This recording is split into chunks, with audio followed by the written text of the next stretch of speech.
A global mutation has occurred. Everyone will turn into the last object they touch. Someone touched a lamb skewer and turned into a giant rat in the blink of an eye. Another person touched their own gold ring and instantly turned into solid stainless steel. What's even crazier, someone touched a flame and actually turned into an unkillable brand. In my past life, I touched a kitchen knife and gained the power to slash open the heavenly gate with a single strike. But unfortunately, I was still crushed like an ant by a top-tier powerhouse. Now there are only 6 hours left before the mutation hits. Reborn, I've decided to touch a woman. So I set my sights on Zhou Qinglin, the campus belle. Because after the last global mutation, she saved me more than once. That made me develop secret feelings for her. But we never ended up together in the end. So in this life, let me give you a once-in-a-lifetime opportunity. I took out my phone and sent a text to the class monitor. Monitor, a massive global mutation is about to happen. If you trust me, keep your phone on after midnight tonight. I'll reach out to you. When the monitor saw this message, she thought I'd lost my mind. I expected that reaction a long time ago. But I'm sure before the global mutation starts tonight, the monitor will definitely contact me. Soon, night fell. I walked to the window, staring at the moonlight over the city, and quietly waited for the mutation to arrive. When the clock on my phone struck 12, the entire earth trembled violently all at once. The next second, a mysterious voice rang in the ears of every single person on the planet. The global mutation has arrived. From this moment on, the last object you touch with your hands will be enhanced and become a part of your body. This effect lasts for 24 hours. When the new day comes, the mutation will end. Let this great feast begin. The global mutation is really here, just as I thought. This is an opportunity, and also a disaster. I have to survive. You must have heard that too, Monitor. That voice just now, right? You'll remember the message I sent you today. I'm not in a hurry at all. Everything is going according to my plan. At the same time, as soon as this announcement was made, animals, weapons, even fossils in museums became targets that everyone fought over, on my end. I also got a message at the same time from the monitor, sent by Zhou Qinglin. Li Qingshan, what did you mean by that message you sent me earlier today? Did you know this was going to happen tonight all along?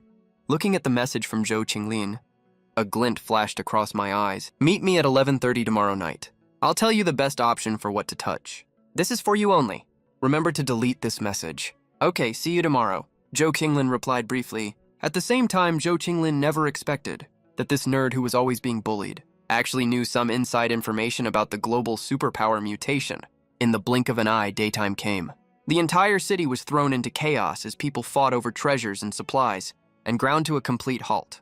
But I don't care about any of that at all. All this stuff will be easy for me to get later, just with a flick of my fist. Time passed little by little. Soon it was 11 o'clock. Zhou Qinglin took the ancestral jade given to her by her family and prepared to come see me. Her brother Zhou Tianba had solid connections, so he went with his buddies to hunt down a powerful group of wild beasts. Rumor has it if they get lucky, they can touch a descending mountain tiger. Her father planned to touch a treasured sharp sword from his collection. Her mother was going to touch a treasured ancient saber from her collection. On the way, Zhou Qinglin mumbled to herself, "What kind of best touch option does Li Qingshan have anyway? He even specifically asked me to come to his place this late at night. There's only 1 hour left, before the time for everyone to find a treasure to touch ends. Can Li Qingshan really come up with something better than this ancestral jade of mine? A higher quality treasure. And let me touch it too." After who knows how long, Zhou Qinglin arrived at my place holding the jade in her arms. "Li Qingshan, you asked me to come over. So what's this best touch option you were talking about?" A lot of bloggers and influencers online are saying that you should touch powerful creatures, or rare antiques, or powerful modern equipment. To get strong superpowers, you don't have some super valuable treasure here, do you? I shook my head. Monitor, does my place look like it has any super valuable treasures to you? All those top treasures are already in the hands of powerful people. How could regular people like us get our hands on them? Zhou Qinglin nodded. That makes sense. It's really hard to find a decent treasure. Right now, for sure. Then what is this best touch option you mentioned? It's far as the horizon, yet as close as right in front of you, I replied. Hearing that, Zhou Qinglin didn't understand what I meant. I wasn't in a hurry to explain it right then. There's still some time before 12 o'clock. When there were only 5 minutes left, I told the monitor, the best thing to touch is another person, specifically a man and a woman. If a man and a woman touch each other, they will gain a special physique called yin-yang constitution, which allows them to practice cultivation techniques. At the beginning, it might not be as strong as the powers of people who touched other objects, but it becomes insanely powerful in the later stages. It'll leave everyone else in the dust. My voice was a little excited. Every word hit like a heavy hammer, landing right in Zhou Qinglin's heart. She never expected me to say something like this. Everyone in the world is saying touching treasures makes you stronger, but Li Qingshan wants to touch a woman instead. And that woman is no random person. It's me. Become strong with me. My voice carried an inexplicable allure. Zhou Qinglin is a smart person. A million thoughts ran through her head. She was starting to believe what I said was true. There are so many female classmates in our class. Why did you choose me out of all of them? Because, Monitor, you protected me before. The only person I can trust in this world is you. My gaze was firm as the two of us talked. Time passed little by little. Before we knew it, it was 11:58. Monitor, I know. You originally planned to touch an ancient jade passed down in your family, to get a strong superpower from it. But please trust me, this ancient jade isn't the best option. I am your best option to touch. My words carried a lot of information, making Zhou Qinglin's heart skip a beat violently. The fact that she was going to touch the family ancient jade, only her parents and brother knew about that. No one else knew. Yet I just said it out loud right now, which means what I'm saying is almost certainly true. Your brother wants to touch a white tiger. Your dad is going for a precious sword. Your mom is going to touch a precious saber. I kept dropping important bits of information, steadily breaking down Zhou Qinglin's mental defenses. Li Qingshan not only knew what object I planned to touch, but also my brother Zhou Tianba's plan, even what my parents were going to touch. He knew all of it perfectly. At this moment, Zhou Qinglin was completely convinced that everything the man in front of her said was true. She could trust his so-called best option. Li Qingshan, I never thought you'd know so much. I can't even see through you anymore. It's already 11:59 now. Looks like the only person I can touch is you. I'll trust you this once. But I don't think the best touch option is a person themselves. But Zhou Qinglin glanced at the time and spoke up. When she finished speaking, her voice was a little faint, and a blush crept up her pretty youthful face. Smart as she is, she relied on the concepts of yin and yang. She had an epiphany at the last minute. What the optimal touch choice was. What do you mean? My heart skipped a beat. A bold idea popped up in my mind. In my past life, I only heard that touching someone of the opposite sex could grant you a yin-yang physique and make you the favorite of the heavens and earth. You could cultivate without any restrictions. But I had never tried it myself. At this thought, I couldn't help breathing a little faster. My gaze at Zhou Qinglin grew even more heated. Then, Zhou Qinglin, all flustered, told me two key words: Adam and Eve. Adam is the first man in the world. From Western mythology, Eve is the first woman in the world. For Zhou Qinglin to bring up these two terms right now, the implication was more than obvious. I got it. A sharp glint flashed across my eyes. The final moment is almost here. Go ahead and touch me. Zhou Qinglin's cheeks were flushed. Even though this was way too sudden, she was a little reluctant in her heart. But to get stronger? To gain a foothold in the chaotic world ahead, reason told Zhou Qinglin what she had to do. So at 11:59, Zhou Qinglin and I touched each other. The next second, midnight struck. A sound like a funeral bell rang in the ears of every living thing on the planet. The global mutation had officially arrived. Everyone started gaining superpowers. At this moment, every human on the blue planet gained a different superpower. It wasn't just humans either. Even some animals miraculously gained powerful abilities as well, turning into bizarre and ferocious beasts. Some fish leaped out of the water, as huge as boulders. Some rats' bones and bodies swelled up, growing as big as cows. Some dogs' muscles bulged. Their bodies straightened up, turning into upright monsters that walked like humans. Some monkeys' bodies liquefied, turning into puddles of water, merging with rivers and streams. The entire blue planet descended into chaos. All kinds of loud crashing sounds started echoing all across the planet. The bright moonlight looked eerie as hell. Right now, it was total chaos outside the room. Explosions rang out from time to time. It sounded like people were fighting. Heavy thuds echoed every now and then, like giant beasts were walking around. The atmosphere inside the room was warm and weird. Zhou Qinglin and I both quickly straightened out our clothes. Li Qingshan, you are such a bad turd, Zhou Qinglin cursed softly. Ever since she was little, this was the first time a man had ever touched her body. Normally, she would resist fiercely even holding hands with a man. Zhou Qinglin hated that kind of contact. But something so embarrassing had just happened between us. I stayed silent for a moment, not knowing what to say. but I could feel an intangible thing called responsibility, clearly weighing down on both my shoulders. I suddenly felt like my body had become flawless. With every breath I took, I could feel the warm blood rushing through my veins. The circulation of energy through my meridians felt absolutely magical. Don't worry, class president. I'll take responsibility. If you really want to take responsibility, you wouldn't call me class president anymore. Jo Kinglin was a little annoyed. She raised her delicate fist and punched me hard in the chest. Then what should I call you? Before I could even say the words, Jo Kinglin said, flustered and angry. Li Kingshen, you bastard! In my entire life, no man has ever seen or touched my body. You're the first and the only one. If you really want to take responsibility for me, you can't call me class president anymore from now on. You have to call me Qingning. I'll get mad if you keep being formal with me. So, I don't allow you to touch any other woman's body in the future. And you can't touch mine either without my permission.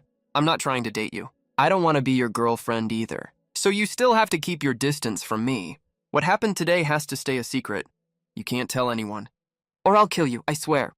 I listened carefully to every word she said, then nodded heavily. I'll do everything you say.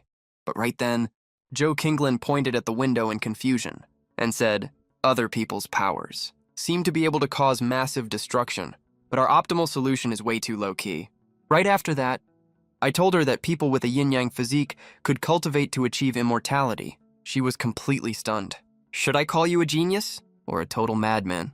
But after we get the yin-yang physique, how do we take the first real step forward? Jo Kinglin was confused. Then I taught her a set of key cultivation mantras. You absorb the spiritual energy between heaven and earth, circulate it through your major and minor energy cycles, and nourish your body with it. All this knowledge was what I learned after the blue planet collided with the cultivation world in my past life. Right after that, after practicing for a while, we both officially reached the first level of key cultivation. Jo Kinglin walked to the window to check the commotion outside. From time to time, she could see powerful superpower users fighting, causing bursts of explosions, and destroying many buildings. The world was in chaos, and getting more and more dangerous. Then she took out her phone and saw that her parents had sent multiple messages asking if she was safe. Jo Kinglin replied to all of them, saying that she was safe right now, just that there was a little problem with her power that she needed to fix. Once she fixed it, she would go home. She also found out that her brother Zhou Tianba had touched a white tiger figurine. His body had become huge and muscular, and he could switch from his human form to a powerful mutated weapon anytime. With incredible destructive power, her father had touched a treasured sword, merged himself with the sword, achieving the state of unity between sword and man. During battle, he could move with his thoughts, turn his body into a giant sword, and fight enemies with it. Her mother had touched a precious saber, merged herself with the saber, achieving the state of unity between saber and man. Over the next few days, to make up for the yin-yang physique's weakness in the early stages, we both learned a set of dragon and tiger fist. Time passed little by little. The room was filled with the crisp sounds of our practice movements. The outside world, however, had descended into total chaos. Fierce battles broke out every now and then, causing small-scale damage. At the same time, in Jixiang community, Shangguan Jing, the school bully who picked on me every day, looked at his parents and felt a sharp pain in his heart, because his father Shangguan Jubai and mother Chen Ting had touched the statue of Sakyamuni together, right? When the global mutation was about to end, they had spent the whole day preparing for this moment, contacted all their relatives and friends, but couldn't find any good object to touch. In the end, Chen Ting, who was a Buddhist, suggested touching the Buddha statue. This Buddha statue at home had been passed down and worshipped by the family since his grandfather's generation. It was almost 200 years old. Chen Ting thought that the Buddha would bring her boundless benefits and grant her a powerful superpower. His father, Shangguan Jubai, had originally planned to touch the sharp kitchen knife at home, but kitchen knives were too common. He was not willing to settle for that. Finally, after being persuaded repeatedly by Chen Ting, Shangguan Jubai decided to touch the golden Sakyamuni statue together with her. Chen Ting touched the Buddha statue, hoping to get a powerful superpower, bring endless wealth to the whole family, wants their son to stand out from the crowd, her husband to become the backbone of the entire world, and the whole family to be superior to others. Shangguan Jubo touched the Buddha statue, wished to be above millions of people, to dominate the whole world, to have a large number of wives and concubines, to have a house full of children and grandchildren. When the two of them were touching the statue, they both poured their ambitions and desires in their hearts to the Buddha statue. The couple touched the statue together with joint efforts.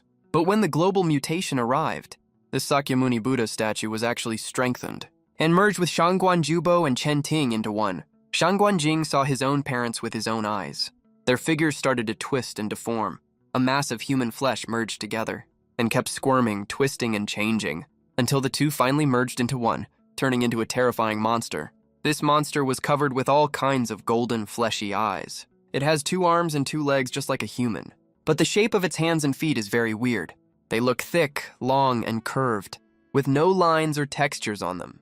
There are only tumor-like golden flesh lumps. Besides, this monster's head is a huge, irregular oval. 4 eyeballs are placed irregularly on it. Why is this happening? Shangguan Jing grabbed his own head, looking extremely painful. As for the merged body of Shangguan Jubo and Chen Ting, the two of them were also in great pain. They never expected that touching the same object at the same time would lead to such a terrible thing as fusion and symbiosis. They turned into a monster.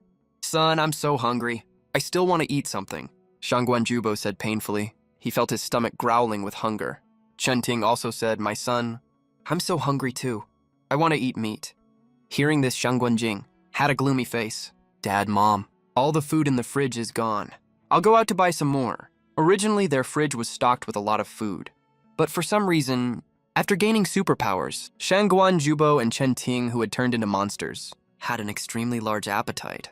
In just one day, they ate up all the food in the house, and their body became even larger in size. The golden color on the flesh ball became even more intense. But Chen Ting and Shangguan Jubo were not satisfied with this. They still wanted to eat more, especially fresh meat. At this moment, Shangguan Jubo and Chen Ting, although they had turned into ugly and ferocious monsters, they still retained human rationality. Shangguan Jubo said, "My son, it's dangerous outside. There are sounds of fighting everywhere. Don't go out. Dad can hold on a little longer." Chen Ting swallowed. A rumbling sound came from the monster's small mouth. "My son, Mom can hold on a little longer too. Wait until things calm down outside. Then you can go out to look for food." Shangguan Jing clenched his big fists so hard that they cracked. "Dad, Mom, I'll listen to you. We'll hide at home for now. I will definitely get food for you." In another room on the other side, Joe Kinglin and I were practicing the Dragon Tiger Fist. Right at this moment, both of our ears twitched slightly. Then we both looked towards the entrance of the hall. With the yin-yang constitution we obtained, we can hear sounds from all directions and have a 360-degree field of vision. Let's go check out what's going on together. Get ready for battle. I made a series of gestures with my hands to send a message to Joe Kinglin. Then I walked to the door. "Kinglin, open the door. If it's an enemy, hit them directly with the Dragon Tiger Fist. Take them down by surprise." Shu Kinglin nodded. As the door was opened quickly, Zhou Tianba, who was pressing against the door outside, got startled by this sudden action. Zhou Tianba stepped back 2 steps and got ready for battle at the same time. Zhou Chuangxiong beside him was also preparing to merge man and sword, turning into a sharp sword that can cut through iron like mud. But the moment the door was opened, both sides saw each other's faces clearly and were stunned for a moment. Zhou Tianba growled, "What do you think you're doing, brat?" "You want to fight me?" I put on an innocent look and withdrew the Dragon Tiger Fist stance I had already taken. "Dad, bro, why are you here?" Joe Kinglin looked completely shocked. She remembered she had texted her parents and her brother saying that she was fine. She never expected they would still come looking for her. "Kinglin, it's good that you're okay. It's chaos outside. Dad was worried about your safety, so I came to look for you with your brother." Joe Kinglin felt a warm feeling in her heart and said, "I'm fine. Don't worry about me." Then Zhou Tianba's gaze turned sharp and asked Kinglin, "The clothes you're wearing look like they belong to this kid, right? Where did your original clothes go?" Joe Kinglin hesitated a little, not knowing how to explain.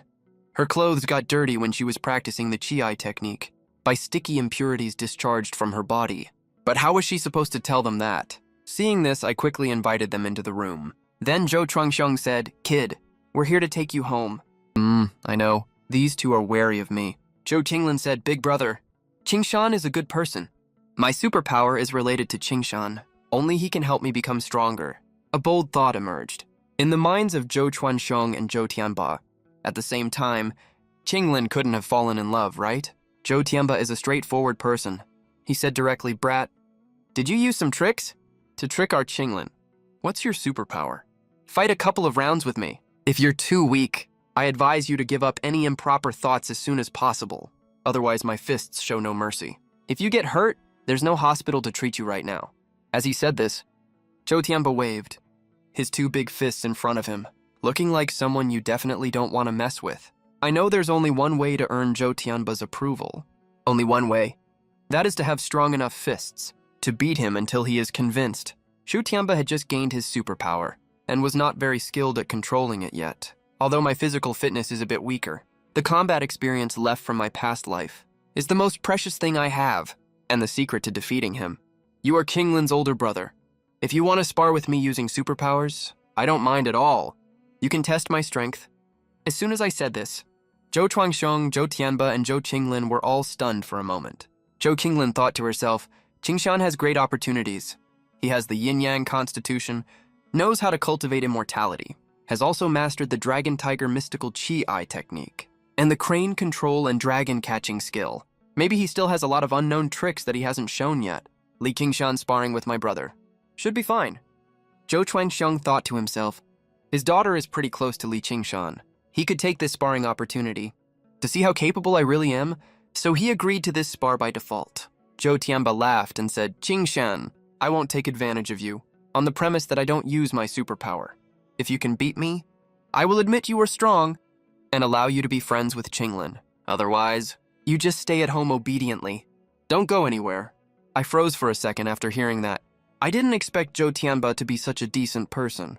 He was actually planning to go easy on me, but this was also a sign that Zhou Tianba was extremely confident in his own strength. After gaining his superpower, Zhou Tianba not only had the ability to transform into a giant white tiger, but his physical body was also greatly enhanced, even without using his power. Zhou Tianba was confident he could take down over a dozen adults barehanded. Besides that, Zhou Tianba was also worried that after transforming into the giant white tiger, his body would be too large to fit in this small living room, and he wouldn't have enough space to move freely. I got the upper hand in this situation, but I didn't act smug about it. I said thank you. Please enlighten me then. Zhou Qinglin and Zhou Chuangxiong stepped aside. Zhou Tianba had his hands behind his back, with a calm expression on his face, as if he didn't take me seriously at all. I planted my left foot in a horse stance, drew a circle with my right foot, and switched my clenched fists back and forth in front of my chest. The word Kung Fu appeared in the minds of Zhou Chuangxiong and Zhou Tianba. At the exact same time, my current movements really looked exactly like the Kung Fu moves performed in TV dramas, full of majesty and extremely natural. They could barely believe that a snot-nosed young kid could pull off such movements. Zhou Tianba immediately became interested. Seeing the aura I was exuding, Zhou Tinglin knew I was about to use the Dragon Tiger Fist. This move had very high lethality, and she feared her brother would get badly hurt. Zhou Tianba was now in a stance of not moving unless the enemy moved first. A small hurricane formed around my body. This sight completely stunned Zhou Tianba, Zhou Chuanxiong, and the others. Watch out, I growled in a low voice. The next second, I dashed forward like a fierce tiger. Right after that, the sound of a tiger's roar and a dragon's cry rang out. The tiger's roar was as loud as a collapsing mountain. The dragon's cry as deafening as a bursting thunderclap. It made Zhou Tianba's body shake violently, continuously shocking his senses. Zhou Chuangxiong, standing nearby, lost all control of his expression, looking completely stunned. His mouth was wide open in shock, as if it could fit 2.5 basketballs inside. While he was shocked, he was also worried about his son Zhou Tianba's safety. Looking at the incoming Dragon Tiger Fist, Zhou Tianba was taken aback by a huge fright. Almost out of survival instinct, Zhou Tianba activated his superpower immediately. The sound of tearing fabric could be heard. A flash of white light glowed across Zhou Tianba's body, which started to swell and twist wildly. Bright white fur on his body started growing crazily. In an instant, Zhou Tianba transformed into a giant white tiger. It pushed surrounding lamps, sofas, and other furniture into the corners. The giant white tiger opened its mouth full of sharp fangs and let out a loud roar. The entire building shook violently, and dust fell down from the ceilings of countless apartments. Wow, that's totally unsportsmanlike, to use your superpower like that. But that works out. I don't need to hold back my Dragon Tiger Fist now. I can throw this punch with full force. I had originally planned to hold back the power of the Dragon Tiger Fist, to keep this sparring session light and stop before anyone got hurt. But looking at the situation now, I have to throw this punch with all my strength. The sound of fist hitting flesh rang out in the room. I threw a hard punch, landing right on the roaring tiger's face. "Brother, Tianba!"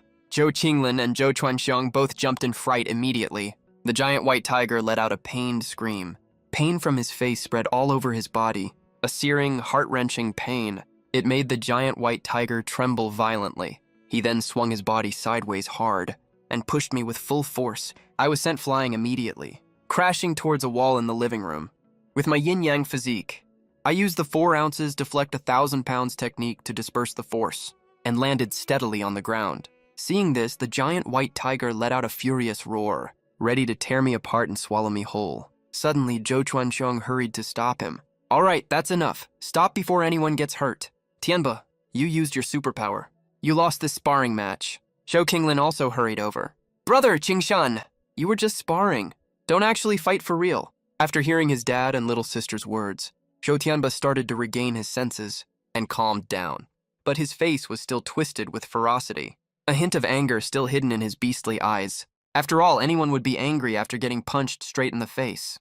I thought to myself, I'm still too weak right now. Once I reach the 6th level of ki cultivation, I should be able to fight Zhou Tianba to a draw. Right now, Zhou Tianba wanted to transform back into his human form, but he thought that if he turned back, he would have no clothes to wear. Then his little sister and Li Qingshan would both see his naked body, which would be really embarrassing. Hesitant, Zhou Tianba cast a pleading look for help at his father, Zhou Chuanxiong, who had had the same experience before. Almost immediately, understood what his son's look meant. He looked at me and said, "Kid, the sparring session just now is over. Your superpower is very strong." After saying a few more compliments, he got straight to the point. "Qingshan, do you have any extra clothes at home? Lend a few to Tianba to wear, will you?" I nodded quickly. "Uncle, I have extra clothes at home, but they might be a bit small." Hearing that, Zhou Chuanxiong twitched the corner of his mouth immediately. "Small is fine. As long as it can cover his body, that's good enough. Would you mind going to get them for us?" I then walked into the bedroom and took out some of my usual large-sized clothes that I wear daily. After taking the clothes, Zhou Tianba walked into the bedroom and started putting on the clothes. The tight clothes perfectly outlined his muscles, but it was good enough just to have clothes to wear. He walked over to the window and checked his reflection in the glass window. His red nose bridge looked slightly swollen and a little bit crooked. He then walked out of the bedroom. The moment the door was opened, Zhou Qinglin snickered and said, "Brother, those clothes look so tight on you." Ha ha ha then. He turned his gaze to Zhou Qinglin. "Sis, you're wearing this kid's clothes right now too. Could it be that after you use your superpower, your clothes also get torn apart?"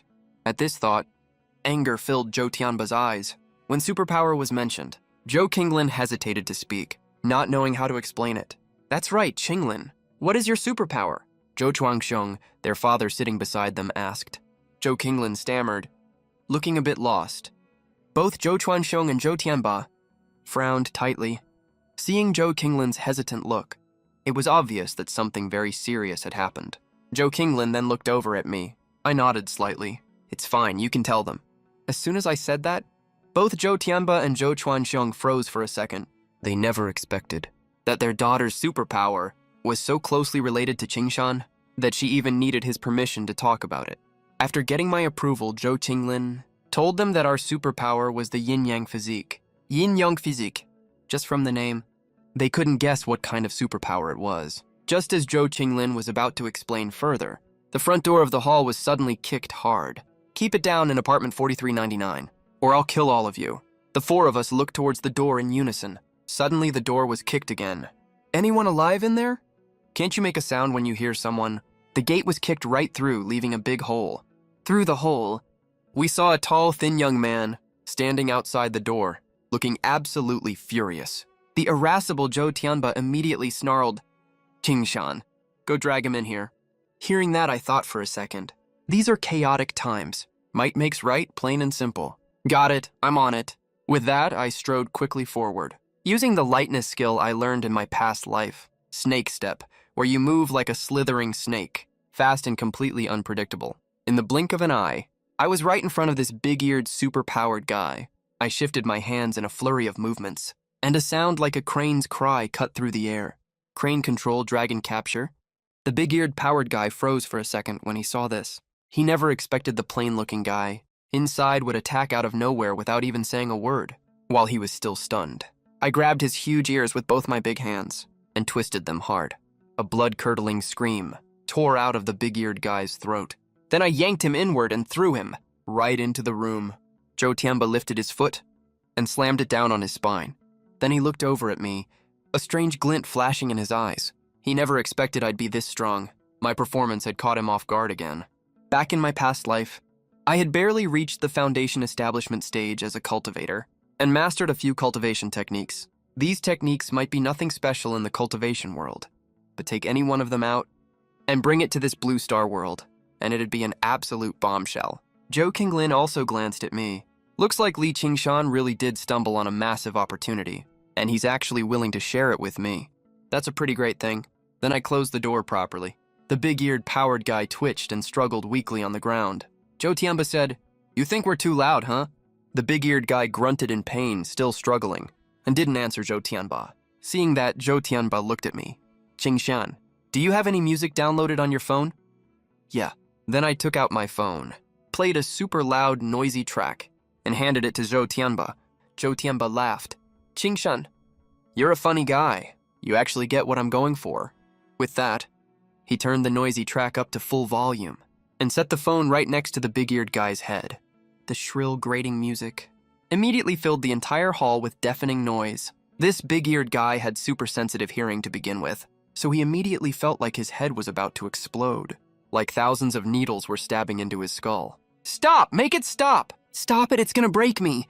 I can't take it anymore. The big-eared guy was struggling like crazy, but Joe Tiamba pressed his foot down harder on his spine, pinning him completely in place. "Enjoy this nice music." Soon the track finished playing. Joe Tiamba turned off the sound and said coolly, "You still think we're too loud now?" "Ugh, I'll kill you all!" the big-eared guy roared. "Slap!" I bent down and smacked him hard across the face. Then I said, "You kicked a hole in our door. We haven't even settled that score yet." Then I unlocked my phone again and put the same track on repeat. After what felt like an eternity, Joe Tiamba asked again, "You still think we're too loud? Give us an answer we like, and I'll let you go." "No, it's not loud at all. Not loud at all." The big-eared guy shook his head frantically in reply. Hearing that, Joe Tiamba turned off the phone. "All right, you can get lost now." With that, Joe Tiamba lifted his foot off him. The big-eared guy scrambled to his feet and bolted immediately. "All right, back to business," Zhou Chuanzhong said, Qingling. "That yin-yang physique you mentioned earlier, what exactly is that?" Hearing this, Joe Tiamba also turned his gaze to Zhou Qinglin. Zhou Qinglin looked at me shyly and said, "Qingshan, you'd better explain it." I thought for a moment and said, "Uncle and Brother Tianba, here's what happened. When the global superpower awakening happened, a mysterious voice suddenly appeared in my head. It told me that if a man and a woman perform the final union, they can gain the yin-yang physique, and then cultivate the inherited cultivation techniques. Besides that, it also told me that half a year from now, our blue star will collide with a continent full of cultivation opportunities. Everyone there will be able to cultivate, but those with the yin-yang physique will cultivate at an extremely fast speed. Qingling always looked out for me back when we were in school, so I called her over. To share these opportunities with her, I mixed a little lie in with the truth, as I explained the whole story. After hearing what I said, Zhou Tianba and Zhou Chuanxiong, father and son, both jolted violently, looking completely stunned. Zhou Tianba's eyes went wide, and said in shock, "Li Qingshan, did you touch my sister? You touched my daughter." Zhou Chuanxiong looked absolutely horrified, like he'd seen a ghost. That's a very one-sided way to put it. I touched Qingling, and Qingling touched me too. We touched each other, and we both gained the yin-yang physique together. Zhou Tianba and Zhou Chuanxiong both started stammering incoherently. "Did you even ask for my permission first?" Zhou Tianba was furious and swung his clenched fist hard at me. Seeing that, I used my lightness skill and took a few snaking steps backward with the snake step. Li Qingshan, a sharp sword aura burst out from Zhou Chuanxiong's body. It felt like the surrounding air was being sliced by a sharp blade. I was left speechless for a second and stepped back awkwardly. "Dad! Brother! Stop fighting!" Zhou Qinglin called out sharply and hurried over to stand in front of me, spreading her arms to shield me behind her. Seeing that, my heart ached a little. I never thought that I'd ever be shielded behind a girl again one day. Zhou Qinglin said, "This is a huge opportunity, and it's a choice I made on my own. Besides, Dad, brother, cultivating immortality feels amazing. Once Qingshan and I get stronger, we'll help you cultivate too. I chimed in right after her. The yin-yang physique is perfect for cultivation, but that doesn't mean other people can't cultivate at all. Their cultivation speed will just be a bit slower, that's all. Uncle, brother Tianba, I can teach you the Seven Eyes art. To absorb spiritual energy from heaven and earth, then open your meridians to start cultivating. We can all cultivate together. Li Qingshan's face was full of sincerity, and his eyes held genuine emotion. After what happened to his mother, Li Qingshan never dared to trust others easily again, and he had no friends or family left by his side. The Zhou family, however, was incredibly close and cared for each other deeply. Li Qingshan was very envious of their family bond. Now that he'd been reborn, Li Qingshan realized he had a chance to fit into their family and become one of them. That made him really happy. You'll teach us the Qi art. Teach us how to cultivate. You're being this nice? Zhou Tianba frowned and said, Qingshan, you don't have some kind of scheme, do you? There's no such thing as a free lunch in this world. Getting something for nothing always ends up costing the most. Xu Chuanxiang chimed in agreement. Li Qingshan, is there something you want to get from us? You can never be too careful around others, especially in these chaotic times. Neither Zhou Chuanxiang nor Zhou Tianba really trusted Li Qingshan. Li Qingshan shook his head and said, I don't have any schemes. I'm just thanking Qinglin for taking care of me before, that's all. If you don't need my gratitude, I can skip all the teaching stuff. I'm fine staying alone too. Li Qingshan fell silent after saying that. Zhou Qinglin could sense from him a sense of loneliness and desolation, as if this young man was completely cut off from the world all by himself. One couldn't help but feel sympathetic towards him, and even a little sorry for him. Dad, bro, Zhou Qinglin called out, and said, I know what kind of person Li Qingshan is. He's not scheming anything. Zhou Tianba looked at Li Qingshan and said, you saw my little sister naked, and even touched her. You can't just leave scot-free like this. Then what do you want? Li Qingshan frowned slightly and asked, I want you to come home with me. Zhou Tianba said, you have to take responsibility for Qinglin. But that doesn't mean I approve of you. You need to become strong and responsible. Only then will I accept you. If I find out you have any schemes, don't blame me for being ruthless. I hit really hard. Chapter 23, Leniency for Confession. Li Qingshan was stunned for a moment after hearing that. He didn't expect Zhou Tianba would ask him to go home with them. Besides, the approval in his words seemed to hide some hidden meaning. Zhou Qinglin's face flushed slightly and said, Bro, what are you talking nonsense about? Qingshan and I are just good classmates. We're not dating. What's with all this approval talk? Watch what you say, okay? Zhou Tianba glanced at Zhou Qinglin, then looked at Li Qingshan, thinking that the two of them had already seen each other naked, even touched each other, and even gained powerful abilities from each other. In the future, as long as Li Qingshan is capable enough, and not a jerk, he's definitely gonna end up with Qinglin, right? Is my little sister being dumb, or am I the one missing something? Zhou Tianba said nothing. Zhou Chuanxiang, who was standing nearby, smoothed things over. Qingshan, you have no family at home. Plus, this house got damaged pretty bad during the spar just now. Why don't you come stay with us for now? In this chaotic world, if we stick together, our chances of survival will be much higher. And as for your special encounters, Qingshan, we'll help you keep them a secret. We won't tell anyone else. Li Qingshan knew that Zhou Qinglin's family was very united, loving and trustworthy. So he agreed. Thank you for taking me in, Uncle. If you don't mind having me, I'd love to go home with you, Uncle, Qinglin, and Tianba. It's a chaotic time right now. Li Qingshan was still in the early stages of cultivation. His strength wasn't that great yet. With the Zhou family protecting him, Li Qingshan could grow steadily without disturbance. Besides, Li Qingshan could also use the information gap from his past life and opportunities to help the Zhou family become stronger too. This way, Li Qingshan and the Zhou family could quickly gain a firm foothold in this chaotic world and effectively protect themselves from attacks by other ability users. Of course we don't mind, Zhou Chuanxiang said with a gentle smile. We have a spare room at home for you. Feeding you is just a matter of adding an extra pair of chopsticks, no big deal. Zhou Tianba spoke up. But Qingshan, you better behave yourself. Don't try anything funny with Qinglin, or else my fists don't care who you are. I won't hold back. Thank you, Li Qingshan said. I've always been a well-behaved person. Zhou Qinglin was happy to see things turn out well. She was overjoyed and couldn't help but break into a bright, flower-like smile. Qingshan, what cultivation techniques do you know? Can you show me some right now? Zhou Tianba asked curiously at this moment. Cultivators usually master multiple techniques, especially someone like Li Qingshan, who had traveled from Blue Star to the cultivation world. He was interested in all kinds of cultivation techniques and wanted to learn everything. So Li Qingshan actually mastered a lot of cultivation techniques, even killing skills. It's just that his experience in his past life was limited, so he wasn't very proficient in them. Besides, these techniques were nothing special in the cultivation world. They were basically everywhere. But they were extremely practical on Blue Star. They could intimidate other ability users. After thinking for a moment, Li Qingshan said, "Right now, I can only use some combat-oriented cultivation techniques and skills.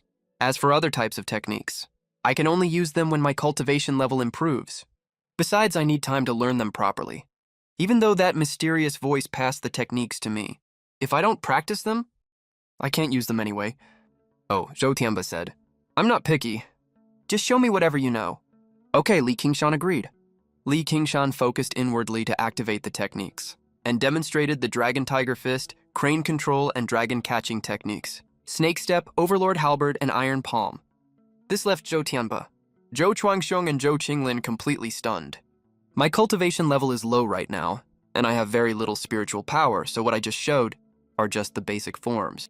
When my cultivation level increases, and I have enough spiritual power, these techniques will truly come alive and show their real power," Li Qingshan explained. Even though he only showed a tiny bit of his skills, the three members of the Zhou family were already extremely shocked. Looking at their shocked expressions, Li Qingshan recalled when he first saw immortals flying on the wind and burning down an entire mountain with a single thought. Back then, he was just like a naive country bumpkin who had never seen the world. He was completely blown away too. "Qingshan, can we learn these too?" Zhou Tianba asked, his eyes full of expectation. "Yes, but you'll learn them relatively slowly," Li Qingshan said. "For the seven-eye technique, for example, it'll probably take you a month just to get the hang of the basics."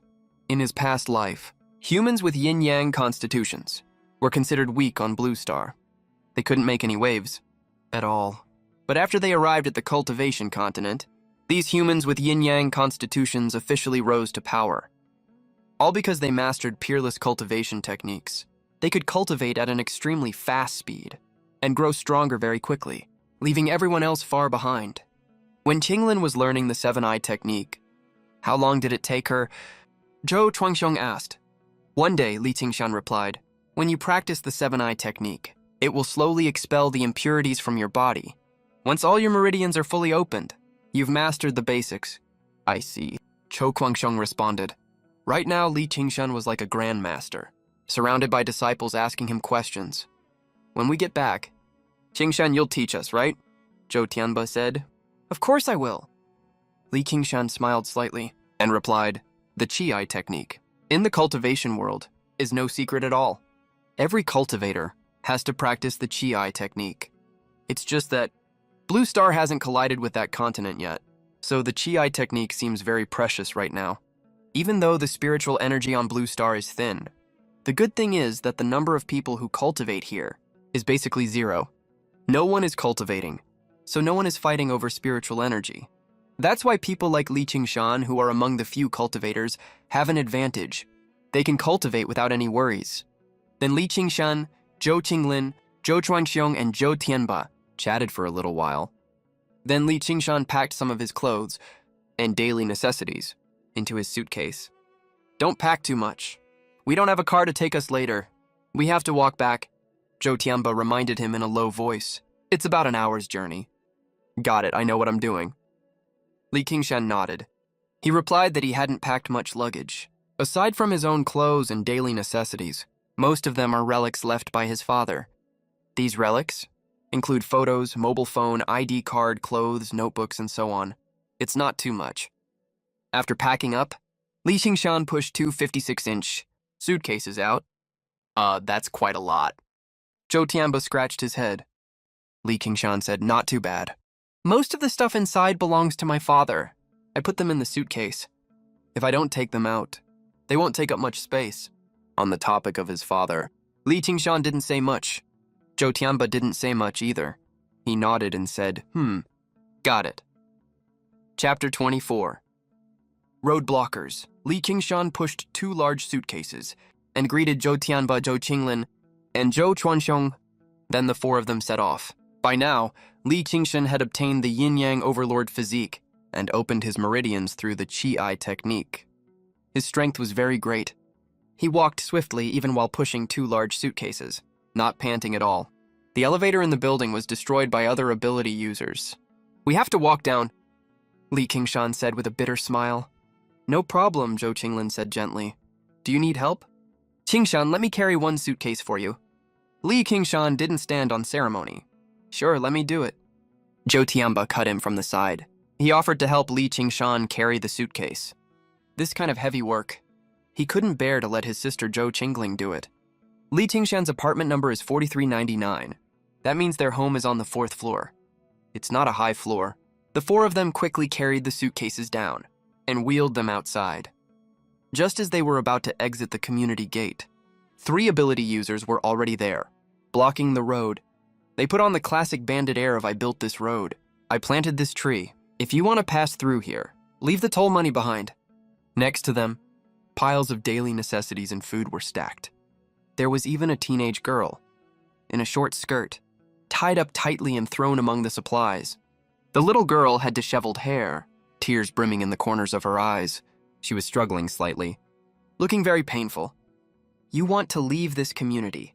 Leave the suitcases and the woman behind before you go. The leader was a heavily built man, with thick cyan fur growing on his upper body. He said arrogantly. The cyan-furred man had aggressive eyes, glancing over Li Qingshan, Zhou Tianba, and the others, lingering especially on Zhou Qinglin. In this chaotic world, supplies and women are very important. They are resources countless ability users want to get. I know you're going to a shelter.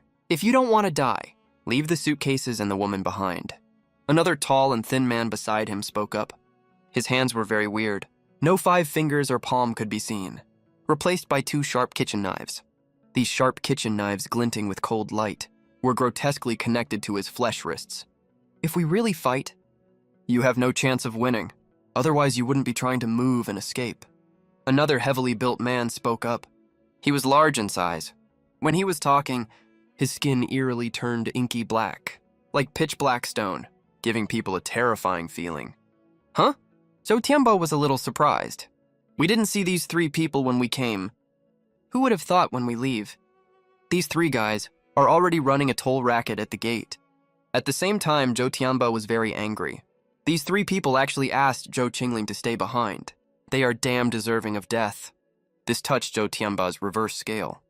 Zhou Qingling clenched her delicate fists. Her pretty face turned cold. A flash of anger shot out of her eyes. She said angrily, They actually treat women as supplies too. These people are really going too far. At the same time, she glanced sympathetically at the tied-up little girl. If no one saves her, her future life will definitely be dark. Zhou Chuanxiong saw that the opponents were not easy to mess with, and he had 3 children with him. He was afraid of accidents and someone getting hurt, so he muttered in a low voice, Maybe we should retreat first, then climb over the wall to leave. We are all ability users now. Climbing a wall is quite easy for us. This is a chaotic era now. The hospital system has long collapsed. If you get injured or seriously ill, that's equivalent to slow death. It's a miserable thing. Besides, Zhou Chuanxiong has lived for more than 50 years. He knows the truth very well. He knows the secret why Xiaoming's grandpa lived to 99. The secret is to mind your own business. The girl is pitiful. The 3 ability users are indeed bad, but our lives and the children's lives are also very important. We should act according to our ability. If you are too much of a saint, you will only die early. After hearing this, Zhou Tianba frowned slightly. He looked thoughtful. Life is very precious. Although Zhou Tianba can transform into a giant white tiger, he is cautious and not reckless. He was afraid of accidents. After thinking for a while, Zhou Tianba nodded slightly, saying, Let's retreat. Li Qingshan heard that Zhou Tianba and Zhou Chuanxiong wanted to retreat. The corner of his mouth twitched slightly. He thought to himself, This uncle and brother Tianba have no idea about my real strength at all. They are too cautious. We have already been offended, and they still want to be cowards, trying to play it safe. Li Qingshan didn't agree with the practice of Zhou Tianba and Zhou Chuanxiong at all. Besides, these 3 ability users have set their eyes on his luggage, and Zhou Tingling too. Even if we retreat, they will chase after us to rob us anyway. Instead of running, we should fight, uncle. Brother Tianba, this is not appropriate.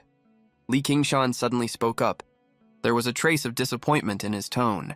Huh? Zhou Qinglin, Zhou Chuanxiong, and Zhou Tianba were all stunned for a moment. They didn't expect Li Qingshan to say such a thing. In their view, Li Qingshan had just come of age, hadn't taken the college entrance exam yet. He was just a child. So when Zhou Chuanxiong and Zhou Tianba were discussing, they didn't ask for Li Qingshan's opinion. But now it seemed, this kid seemed to have a lot of ideas. Look, there is a pile of daily supplies over there, and a girl too. If we beat up these 3 ability users, we can take the supplies home and use them for a long time. As for this girl, let her go home. Just take it as a good deed. We can earn some goodwill, Li Qingshan said. His gaze turned ruthless, staring at the pile of supplies beside them. In this chaotic world, factory production lines have collapsed for the time being. All supplies have become limited. You can't buy them even if you have money. After hearing this, Zhou Chuanxiong and Zhou Tianba both jolted in shock. A flash of surprise crossed their eyes. They didn't expect Li Qingshan to make such bold remarks, actually setting his eyes on the supplies robbed by the opponents. He didn't look like a student at all. He was simply a little demon king. Zhou Qinglin was stunned for a moment. She never expected that the usually gentle and weak Li Qingshan would have such a ruthless and brutal side. Some kind people have helped us stock supplies right at the door. Dad, bro, you're not taking them right now. Are you waiting for them to stock more before you go get them? Zhou Qingling, who was standing nearby, had a brilliant glint flash through her eyes, said with a smile. These guys treat women like objects. Zhou Qingling can't stand that at all. Whether in times of peace and prosperity, or this chaotic era where everyone mutates. The well-educated Zhou Qingling can never accept this. She wants to defend the dignity of female superpowers. Zhou Chuanxiong glanced back and forth at his daughter, Zhou Qingling, and her classmate. Li Qingshan was quite moved. He couldn't help saying, yeah, they've stocked up all the supplies, waiting for us to take them. If we don't go get them, it'll make us look too petty, won't it? Chapter 25, Clear Division of Labor. Zhou Tianba clenched his iron fists so hard they creaked and said, I have a feeling if we don't beat these 3 bastards up today, we'll regret it when we get home. Li Qingshan smiled and said, hell yeah, that's the spirit. The I Ching says, if heaven sends rain and you don't take it, you will be punished by heaven. Hey, what are you muttering about over there? I told you to leave the suitcases and the women here. Did you not hear me? The leading man with green hair shouted angrily. As he roared, his head actually turned into a ferocious wolf's head. A pair of faint eyes blazed with scarlet, killing intent. Boss, that snot-nosed kid just said he wants to thank us for helping them stock up supplies. The superpower with kitchen knives for hands standing nearby spoke up. Is that so? The wolf-headed man roared again, his body swelling and twisting violently. His entire body turned cyan, and fur grew wildly all over him. The next second, he turned into a majestic, giant cyan wolf covered in long blue fur. A woo! The giant cyan wolf let out a loud howl. It shot forward on all 4 limbs, taking the initiative to attack, charging straight at Li Qingshan and the others. Damn it, I got this! Zhou Tianba cursed under his breath, spread one big hand, and immediately pulled Zhou Qingling and Li Qingshan behind him to protect them. As the eldest son of the family, the oldest child, he instinctively wanted to protect his little sister and his good classmate. A deafening tiger roar resounded through the sky. Zhou Tianba leaned forward, put his hands on the ground, his body swelling rapidly. White fur grew wildly all over his body. The sound of tearing fabric echoed out. All of Li Qingshan's tight-fitting clothes shattered and fell to the ground. The next second, an extremely mighty giant white tiger appeared in everyone's sight. The giant white tiger roared, intimidating the enemies. Then it pushed off with its hind legs and pounced violently at the giant cyan wolf. Just in terms of size, the giant white tiger was a whole size bigger than the giant cyan wolf. It was way more terrifying. Oh shit! The superpower, who had turned both his palms into sharp kitchen knives, got a huge fright right away. He never expected that the man in front of him could actually turn into a giant white tiger. What kind of life did this guy live before? How did he get to touch a white tiger when the global mutation happened? Your opponent is me. At this moment, a deep, sharp voice rang out. Zhou Chuangxiong, whose body was as straight as an arrow, took a step forward. As he took that step, a cold glint flashed across Zhou Chuangxiong's body. The transformation started, and in barely 3 breaths, Zhou Qingling and Li Qingshan saw Zhou Chuangxiong transform into a giant sword glinting with cold light. The giant sword floated in midair, its tip pointing at the superpower with kitchen knives for hands. Buzz! The giant sword let out a low humming sound, without anyone controlling it. It actually darted towards the kitchen knife superpower, stabbing violently at him. He turned his body into a sword. What the hell is that? The kitchen knife superpower was so startled he jumped. He had seen many superpowers before, but none of them had this kind of ability. He never thought he'd run into such a tough opponent today. A kitchen knife versus a giant sword. Which one is stronger? The answer is obvious at a glance. Not far away, the burly, overweight superpower, whose whole body had turned into pitch-black, hard iron skin, clashed his 2 iron fists together, making a loud clanging sound, and sparks flew out from the impact. I'm indestructible. Think you can take me? The burly, iron-skinned superpower charged forward, trying to help fend off Zhou Chuanxiong's giant sword. Qingling, stay here, don't move. I'll go fight this iron-skinned superpower. Li Qingshan said to her as a heads up, placing a big hand on Zhou Qingling's shoulder and pulling her back a little. Zhou Qingling froze for a split second. She had been eager to step up and help, but Li Qingshan had grabbed her.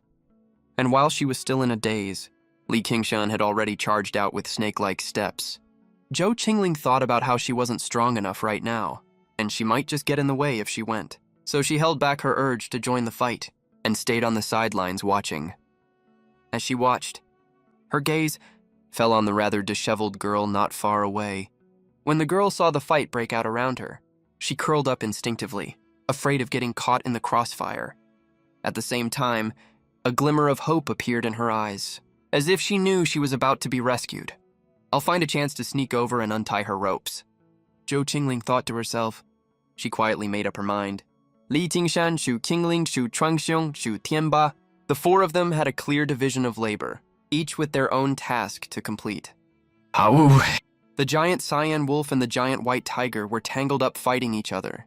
The giant cyan wolf swiped its sharp claws hard at the giant white tiger, leaving a very long, deep gash on its body. Blood spurted out from the giant white tiger's wound, staining its white fur red. But the white tiger seized this opportunity, opened its mouth full of sharp fangs, and bit down hard on the cyan wolf's neck, crushing down with all its strength. Awoo! The giant cyan wolf let out a whimper of pain. Massive amounts of blood gushed out from the cyan wolf's neck, staining the white tiger's head red. The smell of blood triggered the white tiger's animal instincts, making it bite down even harder. Zhou Tianba was stunned for a moment. He felt a craving for the blood, but also a sense of fear at the same time. I killed someone. This thought popped into Zhou Tianba's mind, making him feel terrified. But for some reason, Zhou Tianba didn't dare let go of his bite, and instead bit down even harder. This went on for about 20 breaths, until the giant cyan wolf stopped struggling and fell into a pool of its own blood. Zhou Tianba stopped biting, staring blankly at the dead cyan wolf. His animal instincts made him instinctively lick some of the enemy's blood. The blood had a slightly fishy smell, but also a hint of sweetness. The cyan-furred giant wolf in front of him was still in its mutated form. It hadn't turned back into a human. On the other side, a miserable scream rang out. The superpower with kitchen knives for hands was staring at his hands in agony. There was a clean cut across his wrist. Both of his kitchen knife hands had been chopped off and fallen to the ground, making a clanging sound as they hit. I don't have hands anymore. I'll never have hands again. The superpower screamed in pain, looking completely broken. Not far away, Li Qingshan and the iron-skinned superpower were locked in a stalemate, circling each other. Li Qingshan's attacks landed on his body. It can't do any harm at all. Luckily, Li Qingshan has his footwork to rely on. Coupled with this collision, the ability user's movement speed is rather slow, so Li Qingshan can stall him off like walking a dog and keep dodging his attacks. This ability user, who can turn his body into iron, noticed that his other two companions had already been defeated and killed. He gasped sharply and got a huge fright. Oh shit, run! The will to survive made this ability user turn around and run immediately, trying to escape from the place. Snake step, controlling crane, and catching dragon. Li Qingshan moved with the snake step. He charged forward eerily to attack. Chapter 26, Blood.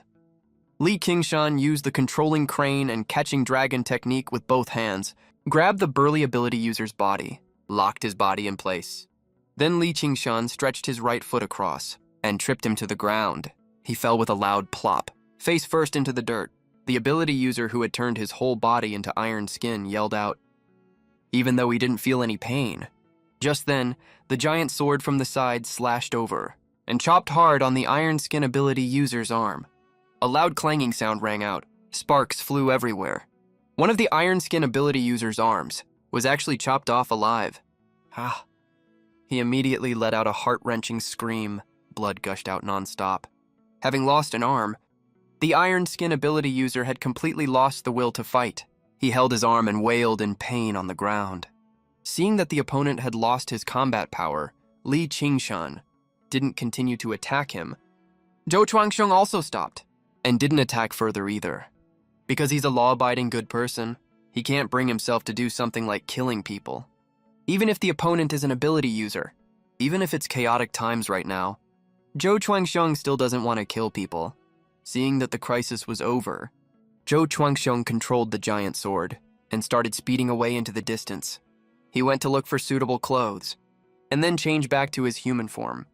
Zhou Tianba, who was beside them, had gradually calmed down from the shock of killing the enemy, and other complicated emotions like fear.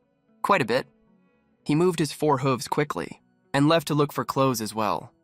At the scene, right now all that's left are the two surviving ability users. Wails and screams.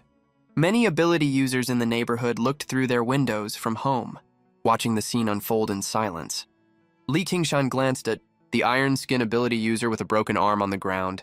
A flicker of disappointment crossed his eyes. What a pity. I didn't even get a chance to speak just now. Before Uncle chopped his arm off. Now we're short of this labor. How am I supposed to carry all these supplies back home? Li Qingshan couldn't help rubbing his forehead, looking like he was deep in thought. Fine, I'll see if I can get a car later. To carry all these supplies back. Li Qingshan thought to himself. He turned his head and glanced at the piles of supplies not far away. These supplies include rice, flour, seasonings, vegetables, frozen meat, drinks, alcohol, wash basins, laundry supplies, and so on. There was a lot of miscellaneous stuff, and after a quick glance, Li Qingshan estimated that if these supplies were in peaceful times, they would be worth around 2,000 wen, neither too much nor too little. Don't think 2,000 wen is little. If you recharge it in a game, you can only buy a few skins. But if you use it to buy daily necessities, you can buy a whole truckload. Then, Li Qingshan's gaze fell on Zhou Qinglin. She was comforting a little girl next to her. What's this little girl's ability? Li Qingshan thought to himself, feeling a bit curious. Calling her a little girl, she is actually only 2 or 3 years younger than Zhou Qinglin and Li Qingshan. The girl snuggled in Zhou Qinglin's arms, sobbing softly. She had obviously suffered a great psychological shock. Are you okay now? Li Qingshan walked over. Hearing his voice, she said it was fine. Shuha replied. She got a bit of a fright. It's nothing. After comforting the girl for a while, Zhou Qingling told the girl to go home quickly. The girl thanked Li Qingshan and Zhou Qingling for a while. Then she left her name and ability information. Her name is Jiang Xiaohong. She had touched a plush bear earlier. Her ability is she can turn her whole body into a big teddy bear. She can't move in that form and has no combat power at all. She just went downstairs in the neighborhood to visit her classmate's home, but she was caught by these 3 ability users and tied up. Not only that, these 3 ability users even boasted that they would have fun tonight. They said a lot of vulgar adult stuff. It was really disgusting. After Jiang Xiaohong left, Zhou Qinglin glanced at the 2 surviving ability users. A look of disgust flashed in her eyes. These guys are really too much. They even rob and loot people. They not only rob supplies, but also assault women. Now they've lost their arms. They totally brought this on themselves. Zhou Qinglin cursed in a low voice. After cursing, Zhou Qinglin even stepped forward and kicked.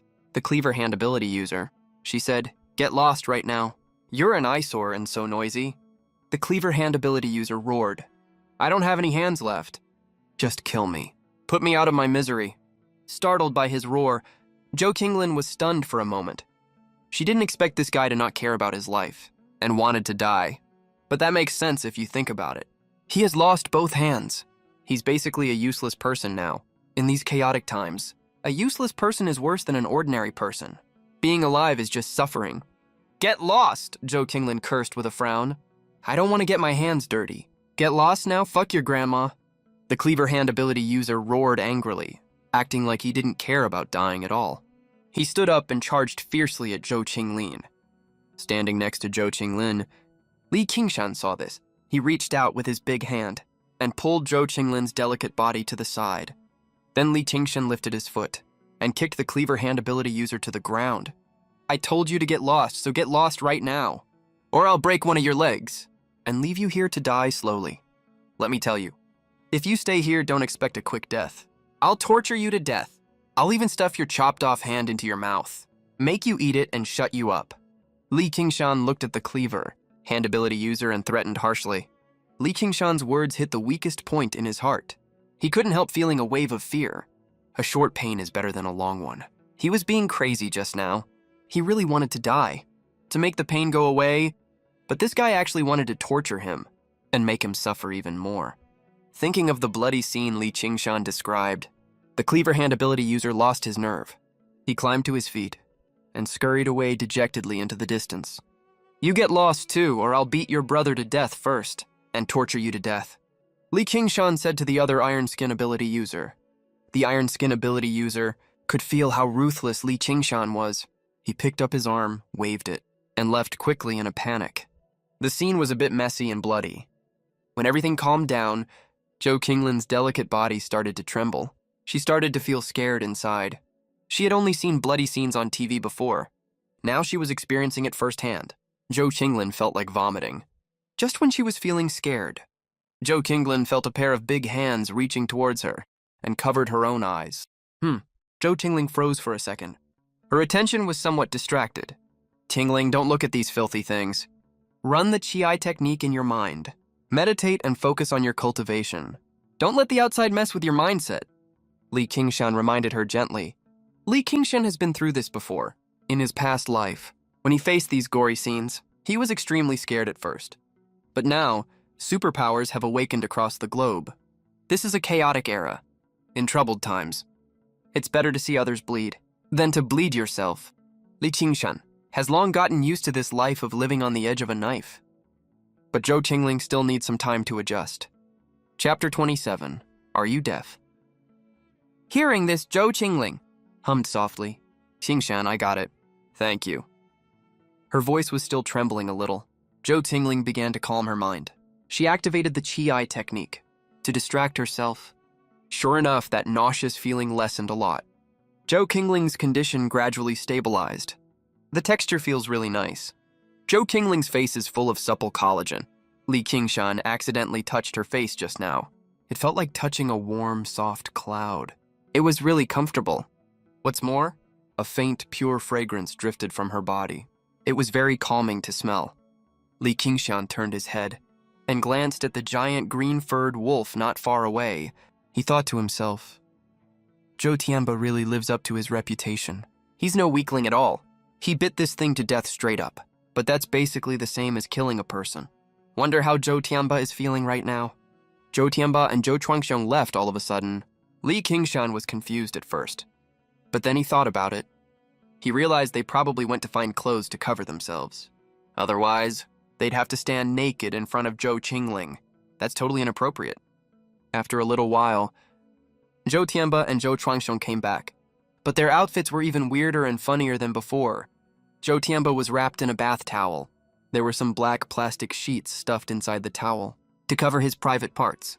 As for Zhou Chuangxiong, he somehow got a hold of a quilt from somewhere. The quilt was cut into several pieces with a sharp blade, then slipped over his body. "Uncle, Brother Tianba, your outfits are so hilarious." Li Qingshan couldn't help laughing and said, Zhou Tianba looked a little solemn. He still hadn't recovered from killing the giant green-furred wolf.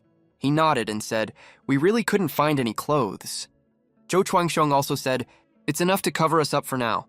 Better than being completely naked." "Where are the other two superpower users?" Zhou Tianba asked. "Did they run away?" "I told them to get lost." Li Qingshan said, "Those two have lost their fighting power already. No point in keeping them around. Better to just send them away. Saves me from having to look at them and listen to their noise. Aren't you afraid they'll hold a grudge and come back for revenge later?" Zhou Tianba asked. Li Qingshan shook his head and said, "They don't have the strength for that." "All right," Zhou Tianba's expression sank. He fell silent and said no more. Even if those two superpower users didn't run away, Zhou Tianba wouldn't have the heart to kill them all to root out future trouble. Eradicating the root means killing people. That's a really hard thing for Zhou Tianba to do. He needs an adjustment period, even though he's ruthless by nature, and hates naive, overly kind people. The most Zhou Tianba can bring himself to do is cripple the superpower users, not take their lives. Li Qingshan thinks this is a good thing. Human nature is inherently good. No one is born a bloodthirsty killer. Zhou Qingling heard the commotion outside, so she stopped cultivating. She only took one look at her father and brother. Zhou Qingling burst out laughing and said, "Bro, Dad, your outfits are so ridiculous." Zhou Tianba scratched his head and said, "We're outside after all. Hurry back and change into proper clothes. This outfit is so uncomfortable I can barely stand it." Zhou Tianba was trying his best to distract himself, so he wouldn't think about the fact that he bit a superpower user to death just now. Even though some of his skin was stained with blood, which had already dried up, a faint smell of blood drifted over every now and then. "What do we do with all this stuff?" Zhou Chuangxiong asked. Zhou Tianba said, "There's too much, we can't carry it all. Leave it for the other people here." Hearing this, Li Qingshan was very reluctant to do that. In troubled times, these supplies are extremely valuable. Even though Zhou Qingling's family has food stored at home, it'll run out sooner or later. We should stock up on supplies first. Preparing for the future is very important. He shook his head and said, "No way. These supplies are too important. We'll definitely need them later. If we store them at home, they'll come in handy in case of emergency." "Qingshan, you're right. But how do we get them home? That's a big problem." Zhou Tianba frowned slightly and was deep in thought. Zhou Chuangxiong beside him was looking around, trying to find some tools to see if he could transport the supplies home. Food and other supplies are extremely important, down to every ordinary household. Every family needs to solve their daily food and clothing needs, up to the army going to war, troops and horses. Rations and fodder go first before the army moves. Just when everyone was thinking about how to transport the supplies home, a superpower user walked over from not far away. His pair of fan-like big ears were very noticeable. "I have a car, I can help you transport them home," the superpower user said with an obsequious smile.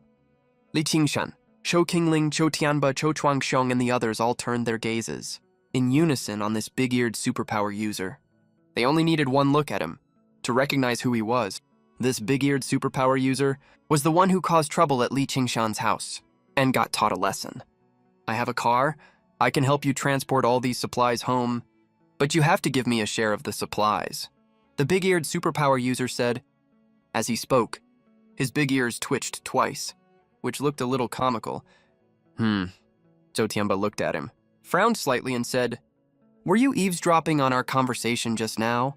"Keep your voice down," the big-eared superpower user said. "It's not my fault. You guys were making too much noise just now, and you weren't even trying to keep your voices down. It's impossible for me not to hear it." As he said that, he pointed at his fan-sized big ears and continued, "This is my superpower. It makes my hearing extremely sharp. I can hear everything happening around me." Hearing this, Zhou Tianba understood why this guy knew what they were talking about. "You little brat, you never learn your lesson, do you?" Zhou Tianba said angrily. "You have a car and you didn't say so earlier, and you still dare to ask for a share of our supplies. I'll go with you to get the car. If you try any tricks, I'll bite you to death right here." As he said that, Zhou Tianba pointed at the corpse of the giant green-furred wolf not far away. Hearing this, the big-eared superpower user trembled all over. His expression turned innocent. He glanced at the corpse of the giant green-furred wolf. His body trembled even more involuntarily. Fear rose in his heart. "What?" the big-eared superpower user said. I just want some supplies, that's all. I'll drive you all back. You just need to give me some food in return. I don't have any food stored at home.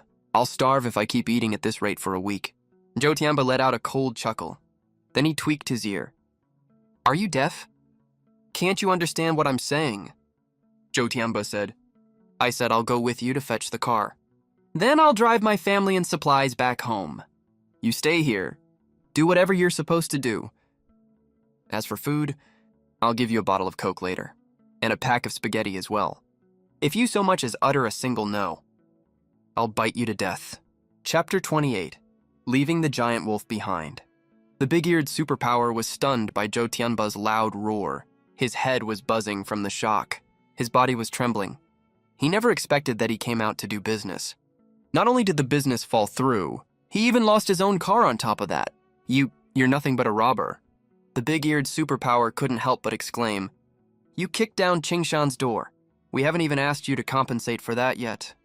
Chu Tianba retorted. This car offsets the cost of that broken door, and I'm not robbing you. I'm just borrowing it. Next time I see you, I'll return this junk car to you.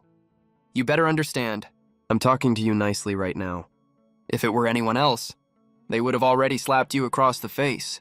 After finishing his words, Joe Tiamba was getting a little impatient. He tugged at his huge fan-like ear and said, Do you understand? Ouch. The big-eared superpower let out a miserable scream.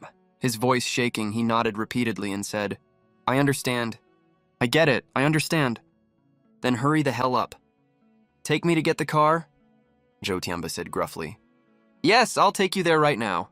The big-eared superpower rubbed his aching ear. He replied, then immediately, he led the way in front, guiding Joe Tiamba to an abandoned corner inside the residential compound. At this corner, the big-eared superpower took out a set of car keys. He handed them to Joe Tiamba and said, This is my BMW. Take it and drive.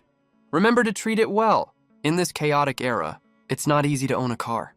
Damn it, it's just a beat-up van. What the hell are you bragging about a BMW for? Joe Tiamba said in exasperation, All right, I'm taking the car keys, the spaghetti and Coke. I'll leave them at the entrance of the residential compound. Remember to pick them up later. The big-eared superpower had a completely innocent look on his face.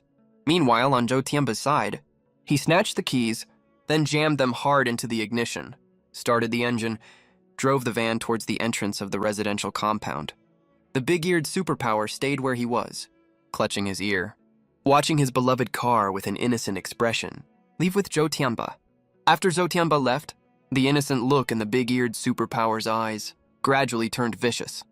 Damn it! I originally wanted to take the chance to find out where you bastard live, then bring people over to raid your house. Now it seems this plan is screwed. Don't ever fall into my hands in the future, or I'll make you wish you were never born. The big-eared superpower cursed under his breath a few times. He originally intended to use the excuse of helping transport supplies to find out Joe Tiamba's residential address. Then he could reveal the location of their home to other powerful superpowers. Let those powerful superpowers come to their door and wipe them out. But he never expected that Joe Tiamba would be so domineering. He just left him in the residential compound directly, and even robbed his car. He's simply a robber. He's simply a brute. Meanwhile, with Joe Tiamba, he was driving the van, and soon arrived at the entrance of the residential compound. Although this van is a bit shabby, luckily it has a large capacity. It can hold a lot of supplies. It's very practical. Sis, Dad, Qingshan, this is that big-eared guy's car. I borrowed it for use. Joe Tiamba said. Oh, that guy is quite kind-hearted, Joe Kinglin said with a faint smile. Yeah. Now let's hurry up and load all these food onto the car. Then go home. Li Qingshan said. Let's get moving. Zhou Chuangsheng said they had just finished fighting. All of them suppressed the trace of messy emotions in their hearts. Focus on the important business first. Cutting off people's arms, biting enemies to death, these battle-related emotions. Maybe at night. When a cool breeze blows, and we have a bowl of wine in hand, we can deal with them then. We can vent our emotions then. That's the right choice. Li Qingshan, Shu Qinglin, Chu Chuangxiong, and Joe Tiamba, the four of them started busying themselves, all loading supplies onto the van. Other superpowers in the residential compound watched from afar, not daring to approach. Everyone had witnessed the battle just now. They all knew how powerful these four people were. Everyone wanted to live longer. No one wanted to step forward and provoke them. Very soon, all supplies were loaded onto the van. Zhu Tianba took a bag of spaghetti and a bottle of Coke out, left them at the entrance of the residential compound. He said out of humanitarianism, "These things are left for that big-eared superpower." Zhou Tianba's words amused Li Qingshan a little, as well as Zhou Qinglin and Zhou Chuanxiong. "All right, let's go back." Zhou Tianba said, "Okay, sure." Zhou Qinglin and Zhou Chuanxiong got into the car. Li Qingshan didn't get in. Instead, he set his gaze on the green-furred giant wolf not far away. This green-furred giant wolf was the leader of the robbery gang who had mutated into a beast. It didn't revert to human form after death. Looking at it, Li Qingshan thought of some memories from his past life on the cultivation continent. If this green-furred giant wolf were placed on the cultivation continent, it would be considered a pretty good quality spirit beast. After a spirit beast dies, its fur, bones, internal organs, and so on can all be sold as materials for money. But more importantly, after a spirit beast dies, there is a chance that it will drop an inner core and spirit bones. Spirit bones are divided into 7 types. They are head spirit bone, left and right arm spirit bones, left and right leg spirit bones, and torso spirit bone. This green-furred giant wolf has very good fur color.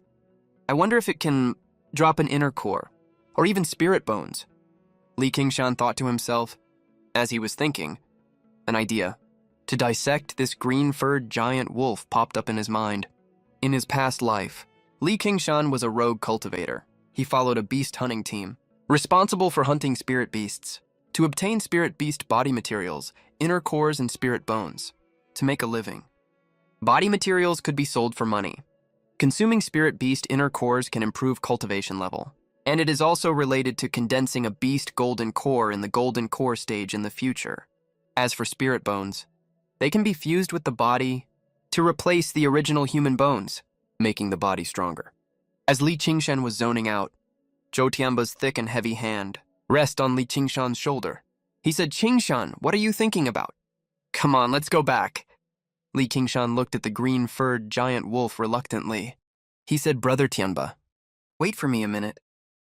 I have something to do." "What are you doing?" Zhou Tianba was a little surprised.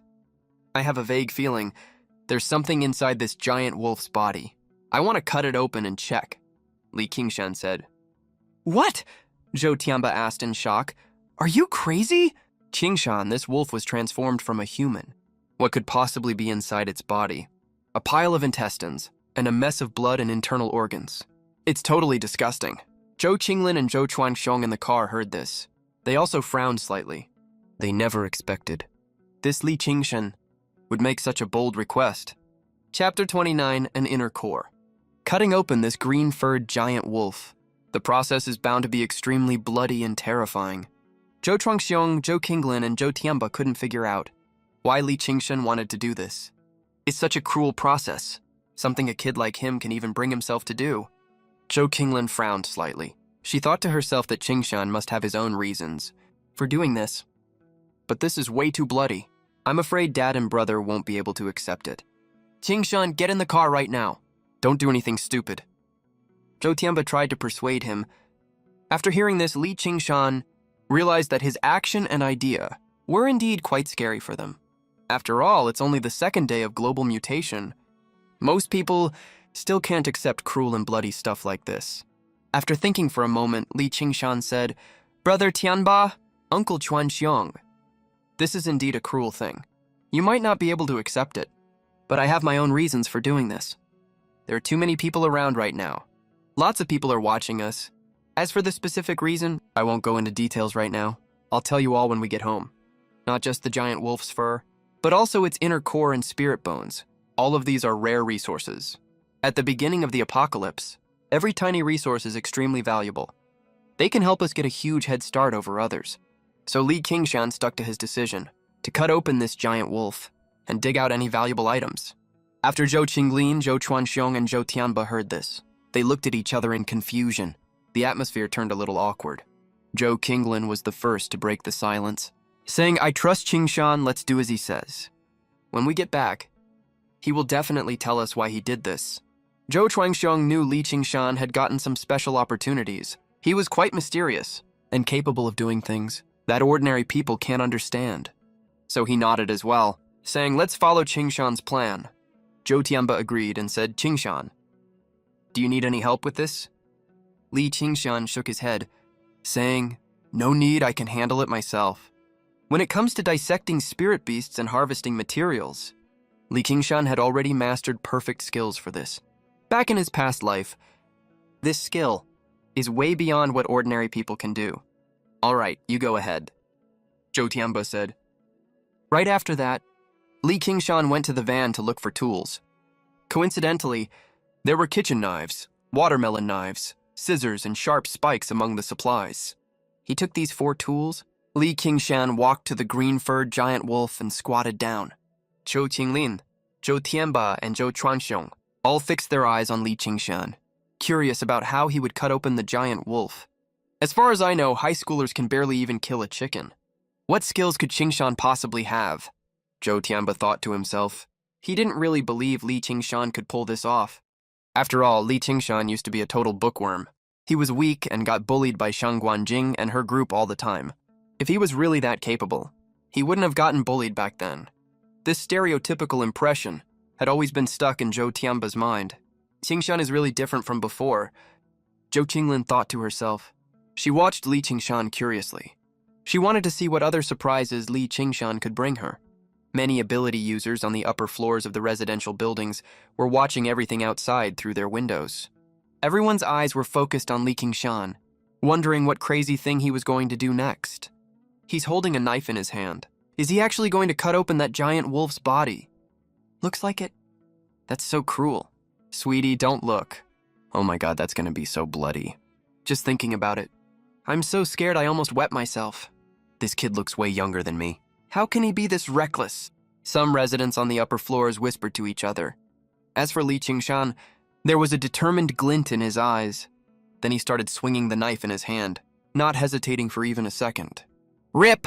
Li Qingshan made a perfect cut with the knife.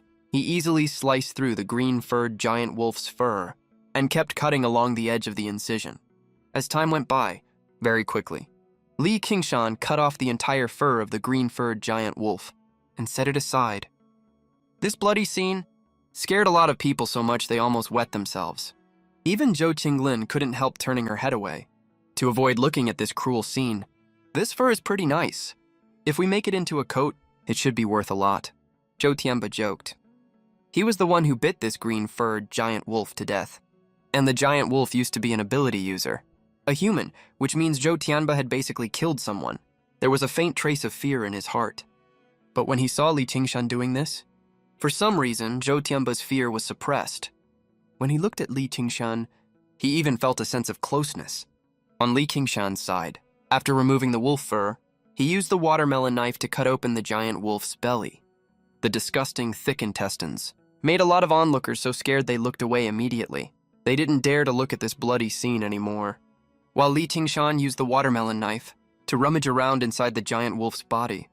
After about 45 minutes, sweat was dripping down Li Qingshan's forehead, and he finally found a hard, round object. This is exactly what I was looking for. I didn't expect this giant wolf could actually condense an inner core. That's really rare. A golden glint flashed across Li Qingshan's eyes. His originally frowning expression relaxed immediately, and a smile appeared on his face. He reached his hand deep inside, and sure enough, he pulled out an inner core the size of a fingernail. This core is a little small, but even a tiny mosquito is still meat after all, Li Qingshan said. Then he quietly hid the core between his fingers and pulled his hand out.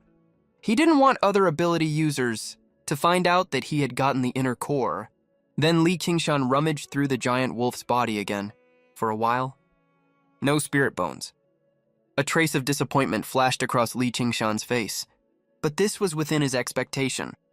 Getting an inner core already is already a really good harvest. So Li Qingshan quickly pulled his hand back and adjusted his mood and expression. Then he grabbed a handful of dirt from the ground beside him and rubbed it on his arm to simply wipe off the blood on his arm. Then he carried the green-furred giant wolf's fur and walked back to where the van was parked. Did you finish? There was a trace of awe on Zhou Tianba's face. As he spoke, he had just seen Li Qingshan's technique of dissecting the giant wolf. It was extremely skillful, like a master butcher cutting up an ox. Zhou Tianba was really impressed by his superb skills. Even the way Zhou Chuanxiong looked at Li Qingshan had changed completely. "All done," Li Qingshan said. "Let's head back." Li Qingshan sat at the very back of the van, far away from Zhou Qinglin, Zhou Tianba, and Zhou Chuanxiong, so he wouldn't discuss them. Though Zhou Qinglin was scared, she didn't hate Li Qingshan for that, and took the initiative to sit next to him, then took out a stack of tissues to help him clean up his arm briefly. Chapter 30. Cultivation System. Zhou Chuanxiong sat in the passenger seat. As a father, for some reason, he actually felt like he was watching a couple show affection right in front of him. "All right, we're heading out. Everyone hold on tight." Zhou Tianba called out to everyone, then started the engine, and the car pulled out onto the road. Zhou Qinglin finished cleaning Li Qingshan's arm roughly and joked, "Good thing we're living in chaotic times right now. Otherwise, Qingshan, you'd already be locked up in the police station by now." "Yeah," Li Qingshan said with an innocent look on his face. Zhou Tianba, who was driving, spoke up. "Qingshan, you're one ruthless guy, huh? That giant wolf was a human that transformed, and you weren't scared at all. You cut him open so smoothly right on the spot. That wolf pelt looks really high quality, but once you think about its connection to a dead person, who would dare wear it? And another thing, Qingshan, your dissection skills are insanely good." Zhou Tianba rambled on for quite a while. Finally, he asked in earnest, "Qingshan, besides the wolf pelt just now, did you get anything else?" At that question, Zhou Chuanxiong also spoke up curiously. "Yeah, Qingshan, you were messing around there for so long. You couldn't have only been after that wolf pelt, right?" Zhou Qinglin's face was full of curiosity too. She looked at Li Qingshan with curious eyes and said, "Qingshan, you said you'd explain everything to us. Come on, tell us." Li Qingshan knew the 3 members of the Zhou family were very reliable, so it was okay to share the secret with them. So Li Qingshan raised his left hand and flipped his palm over. A golden inner core the size of a fingernail appeared in his palm. The golden inner core looked completely translucent and crystal clear, and extremely extraordinary. What's more, it even gave off a faint scent of wolf, making people unconsciously think of the figure of that giant green-furred wolf. Zhou Tianba was focused on driving, so he didn't see it.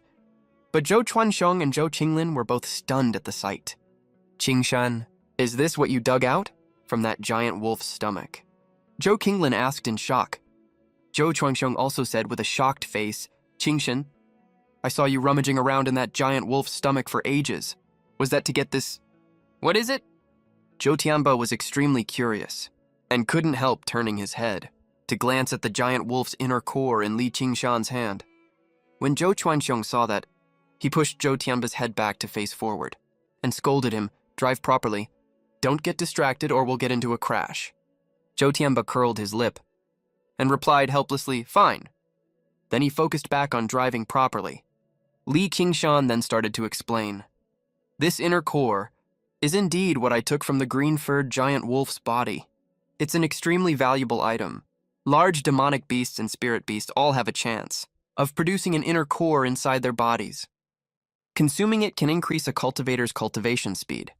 What's more, this inner core is also related to condensing a beast core when you reach the golden core stage in the future." Zhu Qinglin had heard Li Qingshan explain the cultivation system before, so she more or less understood what he was saying.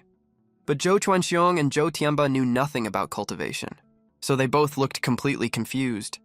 "Cultivation? Condensing a beast core. I'm a little confused."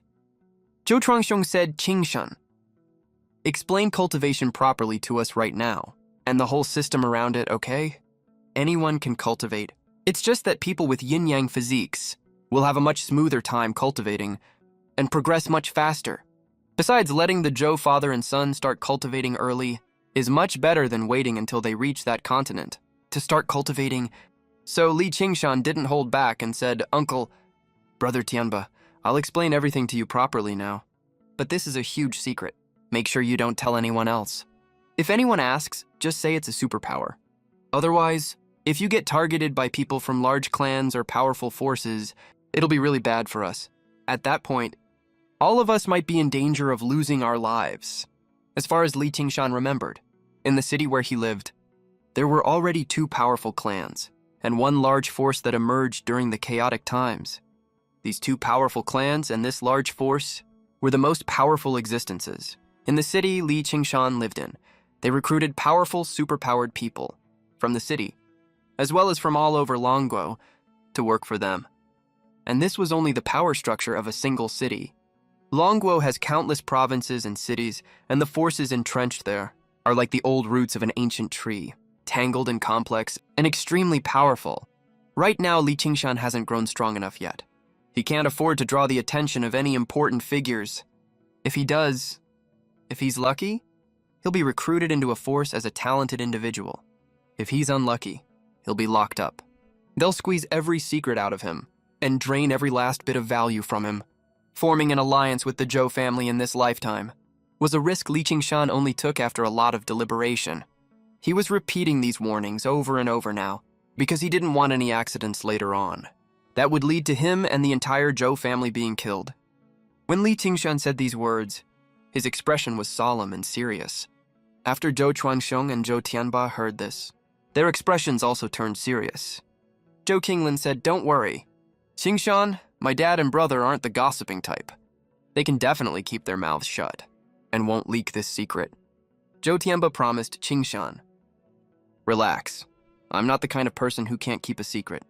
Oh, right, there's a dash cam in this car. I'll smash it as soon as we get out."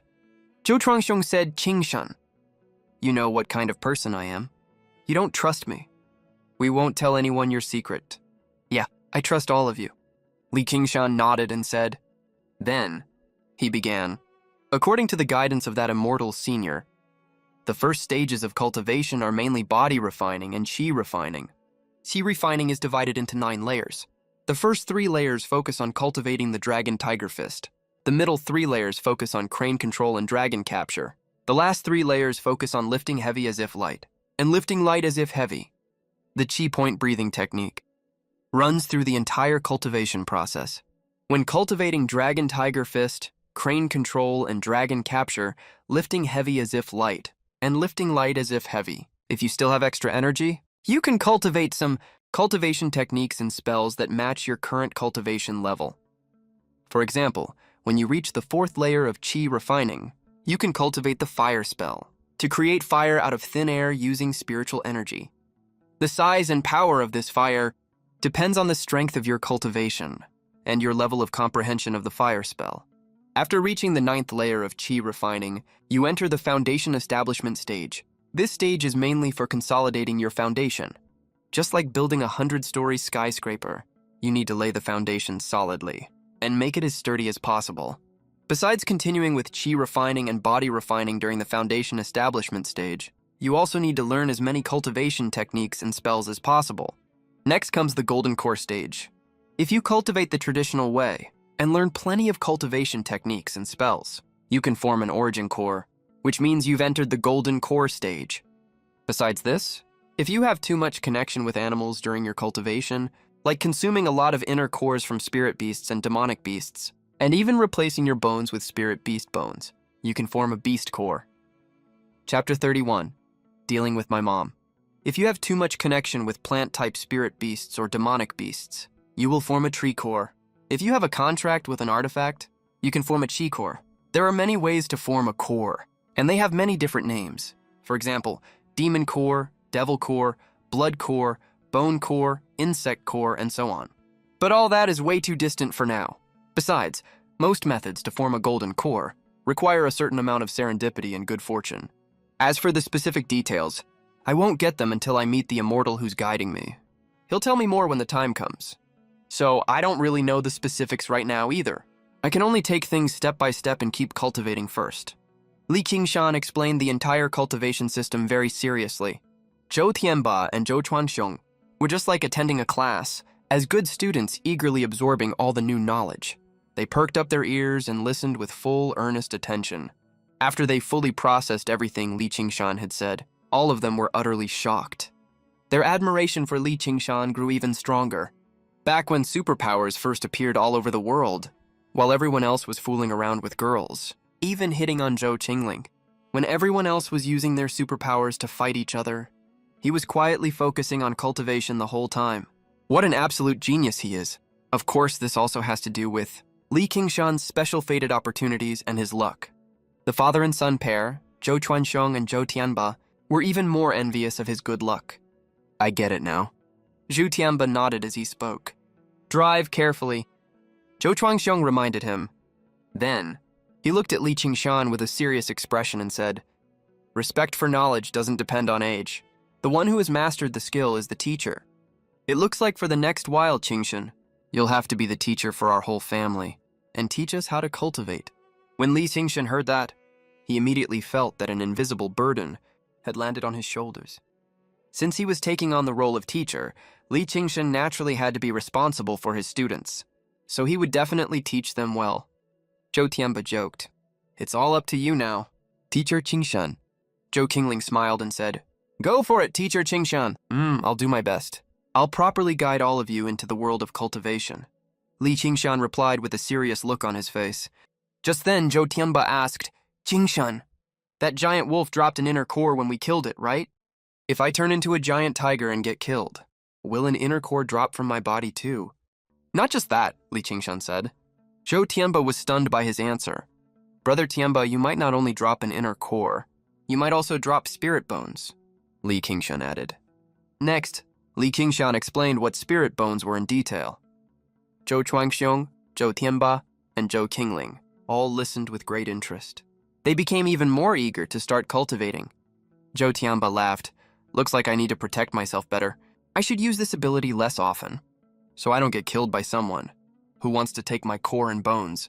No, Li Qingshan shook his head and said, Brother Tianba, you should become even stronger and beat to death all the people who covet your inner core and spirit bones. Every single one of them. Then take their fated opportunities and treasures for yourself. After Zhou Tianba heard that, a glint of gold flashed across his eyes. He laughed loudly and said, Ha! Great! You're such a real man, Qingshan. You're exactly my kind of person. No thanks, I don't swing that way, Li Qingshan replied lightly with a joke. Ha ha ha, Zhou Tianba was amused by Li Qingshan's joke. He laughed heartily, and amid the chatting and laughter, the van soon arrived at the residential area where the Zhou family lived. Their family lived in the villa area, so Zhou Tianba drove straight in without stopping and parked the van right in the yard of their villa. Lots of superpowers were watching them warily along the way, but Zhou Tianba ignored them all, stepped on the gas and sped right past. When he parked the van in the villa yard, Li Hanmei inside heard the noise, opened the window and took a look. When she saw it was her family, she hurried to open the door to greet them. Just then, Zhou Tianba ripped the dash cam right off, threw it on the ground with a loud bang, then stomped on it hard until it was completely smashed. Mom! Zhou Qingling called out and ran straight towards Li Hanmei. Oh, it's Qingling. You're back. Li Hanmei happily reached out for Zhou Qingling and hugged her tight. Li Qingshan looked over at them. What a heartwarming scene of a loving mother and dutiful daughter. At the same time, Li Qingshan got a clear look at Li Hanmei's appearance. She was a woman in her 40s, who looked very well taken care of, with fair skin, no wrinkles, and a warm, loving expression on her face. She had a really nice figure, with great curves in all the right places. Zhou Chuanxiong is really lucky. Besides that, Li Qingshan could also tell from her mannerisms that she had a valiant, capable vibe about her. Obviously, Zhou Qingling's mother was someone who acted swiftly and decisively, and never dragged her feet on anything. After the mother and daughter finished their excited hug and greeting, Li Hanmei's gaze fell on Zhou Chuanxiong and Zhou Tianba. She immediately said, Did you two forget again? Take off your clothes before using your powers. Look at what you're wearing. It's such a mess, neither masculine nor feminine. Go inside the house and change your clothes right now.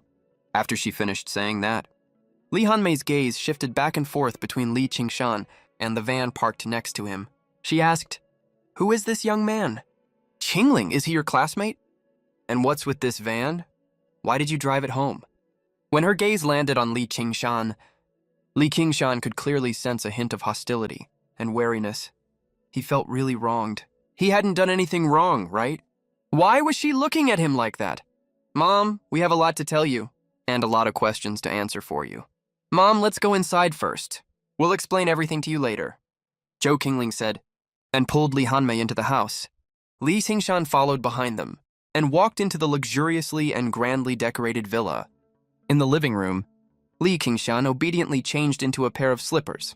"Mom, I'll take Qingshan to wash the blood off his arm first," Zhou Qingling called out to let her know. Then she led Li Qingshan to the bathroom and helped him wash off the blood on his hands. "Thank you, Li Qingshan," thanked her. "No need to thank me," Zhou Qingling said with a small smile. "Teacher Qingshan, I'll be counting on you to teach me cultivation later, right?" "Sure, I'll give you special private lessons," Li Qingshan joked. "Great!" Zhou Qingling laughed. Then her expression turned serious, and she lowered her voice and said, "Qingshan, by the way, I need to remind you of something." "Remind me of what?" Li Qingshan's gaze tightened, and his expression also turned serious. "My mom doesn't like me dating too early, and she doesn't like me getting too close to people of the opposite sex too soon." Zhou Qingling said, "This is the first time I've ever brought a male classmate home." I'm sure you can handle my mom." After Li Qingshan heard that, the corner of his mouth twitched slightly. He immediately felt his head start to ache. He couldn't help but ask, "How should I handle your mom?" "Just like how you handled my dad and my brother. Show her your strength. Prove that you're a really capable, useful person." Zhou Qingling said, "My mom hates men who only spout empty words." Chapter 32, The Secret, Li Hanmei Got the Wrong Idea. Li Qingshan was stunned for a moment after hearing that. He roughly understood what Zhou Qingling meant. Zhou Qingling's mom was probably worried that Zhou Qingling would meet the wrong person, run into some no-good guy who lies and fools around all day, and get taken advantage of, or cheated. That's why she doesn't let Zhou Qingling date early, and doesn't let her get too close to members of the opposite sex too soon. Li Qingshan suddenly understood. Just imagine a bleached blonde teen riding a noisy modified street scooter, who always has pretty girls hanging around him. You'll understand why Li Hanmei is so worried. So he knew, as long as he acted mature and thoughtful enough, showed that he was capable and responsible, then Zhou Qingling's mom definitely wouldn't give him too much trouble. But how should he show his capabilities exactly? Li Qingshan was a little confused. Like how he treated Zhou Tianba and Zhou Chuanxiong, perform a set of Dragon Tiger Fist, show off his superpowers. Just as Li Qingshan was letting his mind wander, Zhou Qingling's words cut off his train of thought. She called Qingshan. "Let's go to the living room." "Okay," Li Qingshan nodded. He responded immediately. Zhou Qingling led Li Qingshan to the sofa in the main hall and sat down. Li Hanmei was very polite and proper. She prepared some snacks and fruits and put them on the table to entertain Li Qingshan. Zhou Chuanxiong and his son Zhou Tianba went to wash up and change their clothes. They hadn't come out yet. Shu Qingling, Li Qingshan, and Li Hanmei were each sitting on the sofa. The atmosphere was a little awkward. Li Hanmei took the initiative to ask, "Qingling, is this your classmate?" Zhou Qingling replied, "Yeah, he's my classmate. When the global power awakening happened, I went to his house to look for him." Li Hanmei shifted her gaze to Li Qingshan and said, "Qingshan, when the global powers descended, what did you call Qingling to your house for?" After she finished speaking, she fixed her gaze firmly on Zhou Qingling and said, "And also, Qingling, the global power awakening is so dangerous. You just went as soon as Qingshan called you. Don't tell me you two have some sort of secret." "Relax, Qingling. Your mom is an open-minded person. I won't give you two a hard time." Li Hanmei didn't take a tough attitude. She took a gentle approach first, hoping to coax some information out of them. Zhou Qingling didn't quite know how to explain. The reason she had gone to find Li Qingshan without hesitation was that before the global power awakening even happened, Li Qingshan had stuffed a note into her hand. On that note, he had predicted the global power awakening event in advance. She had doubts in her heart.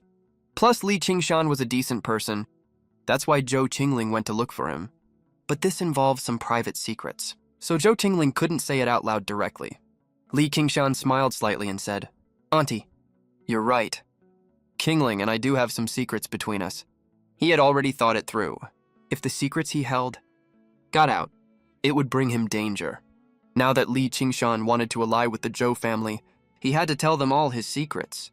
That way, the Zhou family, in order to survive, would definitely not run their mouths carelessly. They wouldn't leak the important secrets about cultivation. Because once it was leaked, their whole family would be targeted and drained of all their value. "You and Qingling really have a secret. When did you two start dating?" Li Hanmei's eyes practically lit up with excitement. She asked immediately. She never expected her precious daughter would hide it from her. and secretly date this kid in front of her. What? Li Qingshan was stunned for a second when he heard that. He never expected that the secret Zhou Qingling's mom was talking about was actually a romantic relationship between a guy and a girl, not a secret related to superpowers. That made Li Qingshan's mouth twitch involuntarily. You're not dating Qingling. Otherwise, why would Qingling go to your house to look for you and go through this global power awakening event with you? Li Hanmei said, her eyes still sparkling with curiosity. In her opinion, young people in love always want to go through life and death together. So during this apocalyptic-like global power awakening period, that's why her daughter resolutely ran off to face life and death. With this kid, Li Qingshan shook his head and said, Auntie, you've got the wrong idea. Qingling and I are just good classmates. We're not dating. She came to me because I have some secrets that can help humans gain powerful superpowers. Right now, Qingling and I have both gained powerful superpowers. Through this secret... Oh? Li Hanmei was stunned for a second. She then realized she had gotten the wrong end of the stick. Mom, what are you even thinking? Zhou Qingling said, her face slightly flushed. I'm not dating Qingshan. I went to look for him. Exactly because he has a great opportunity in secret that can help me gain powerful superpowers. That's why I went... Oh, so that's how it is. Li Hanmei smiled awkwardly. Then what is this secret about? She then asked. Li Qingshan said, this secret. I'll explain it again when Uncle and Brother Tiamba get here, and clear everything up for everyone. I'll sort everything out for all of you. Zhou Qingling said, when we were at Qingshan's house, he already explained it once to Dad and my brother, but I don't know if Dad and my brother actually understood it. I have no idea. So it's perfect that Qingshan will explain it again later, so Dad and my brother can understand it more clearly and carefully. And Mom, you'll also get to know why I left, and all the secrets involved. Oh, Li Hanmei nodded and said, I get it. Come on, kid. Have some fruit and pastries, she said with a smile entertaining him. After hearing that Li Qingshan wasn't dating her daughter, Li Hanmei breathed a sigh of relief. She was afraid her daughter had hidden a puppy-love relationship from her. Plus, this Li Qingshan seemed to hold a lot of big secrets. From what she could see right now, he seemed like a decent person. So Li Hanmei didn't have that much hostility towards him anymore. Thank you, Auntie. Li Qingshan thanked her. Then he dropped the formalities, grabbed some fruit and snacks, and started eating. A little while later, Zhou Tianba and Zhou Chuangxiong had finished bathing and changed into a set of comfortable clothes. The two of them walked into the living room and sat down on the sofa. The 4 members of the family, plus Li Qingshan, made 5 people total. The 5 of them sat around the sofas in the living room and started chatting. Li Qingshan said, Uncle, Brother Tianba, Auntie wants to know some things about the superpowers I know of. So now that everyone is here, I'll explain it again.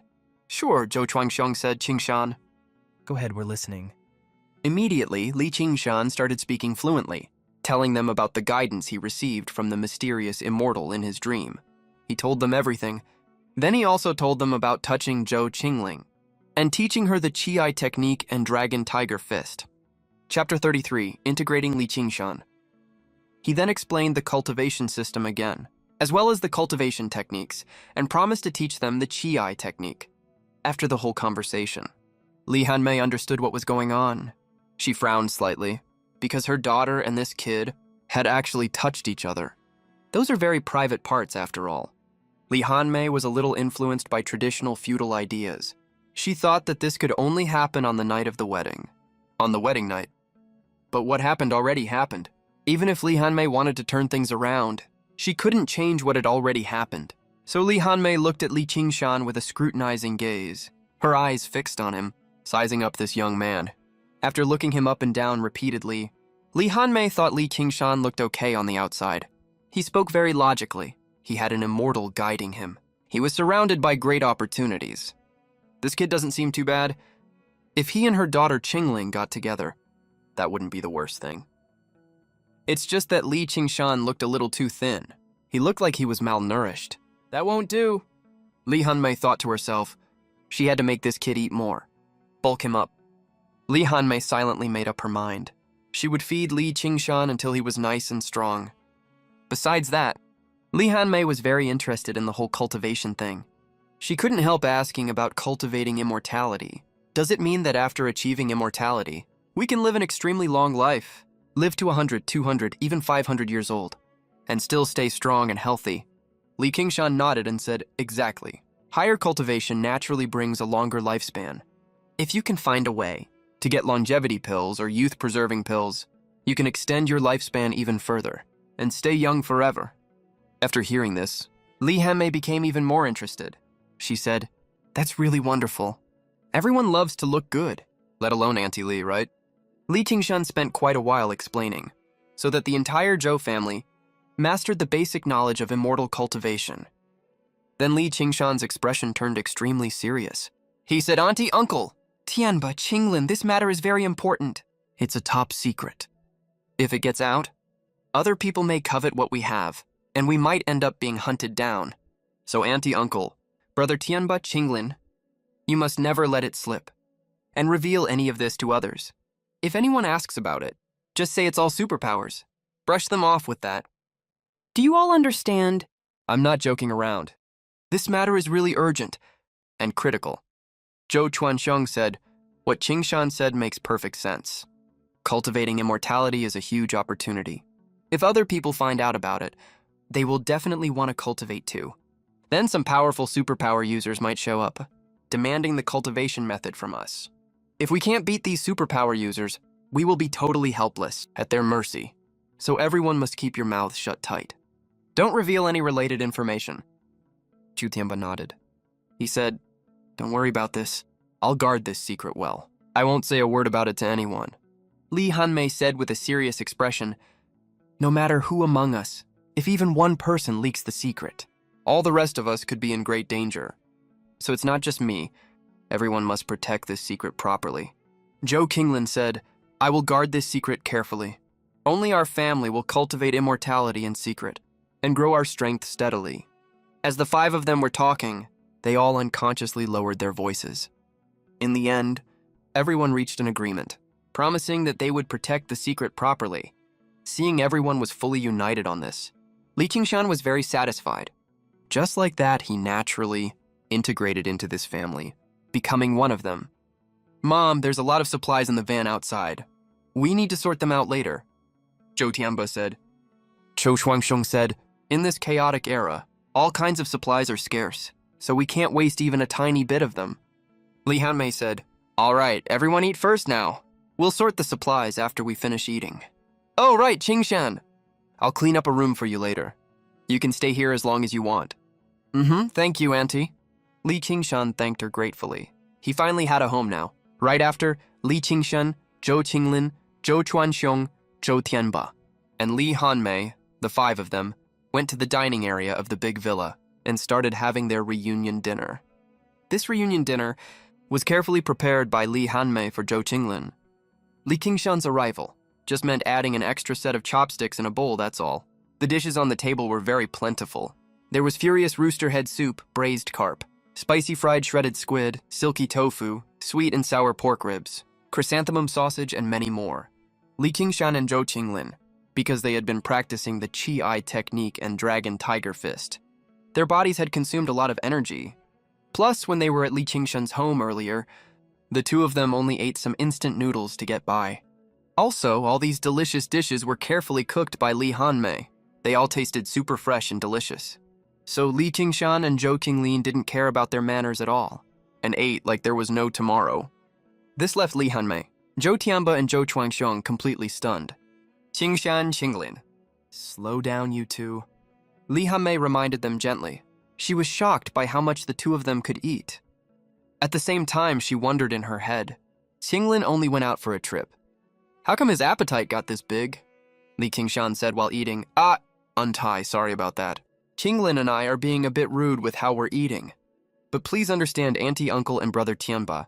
Qinglin and I practice the Qi technique and dragon tiger fist. So our bodies consume a lot of energy. That's why our appetites are bigger than usual. Later when you, Uncle and Auntie, and Brother Tianba start cultivating too, your appetites will get bigger as well. Eating your fill is a key part of body refining. If you have the means, you even need to take medicinal baths. While he was explaining, Li Qingshan also shared some common knowledge about body refining. Zhou Qinglin said with a slightly flushed face, yeah, after finishing cultivation, you really do feel hungry easily. You need to eat your fill to have energy to cultivate, right? Li Hanmei, Zhou Chuanxiong, Zhou Tianba, and the others finally understood. But for some reason, the three of them felt like this immortal cultivation thing seemed a little off somehow. The family finished their meal just like that. After finishing the meal, Li Qingshan, Shu Qinglin, Zhu Chuangxiong, Zhou Tianba, and Li Hanmei, the five of them, started tidying up rooms and sorting out the supplies. Among these supplies, there was some food, as well as some items that weren't needed for now. The food included cooking oil, salt, vinegar, and other seasonings, as well as some noodles that can be stored for a long time, flour, and so on. There was also some alcohol and drinks.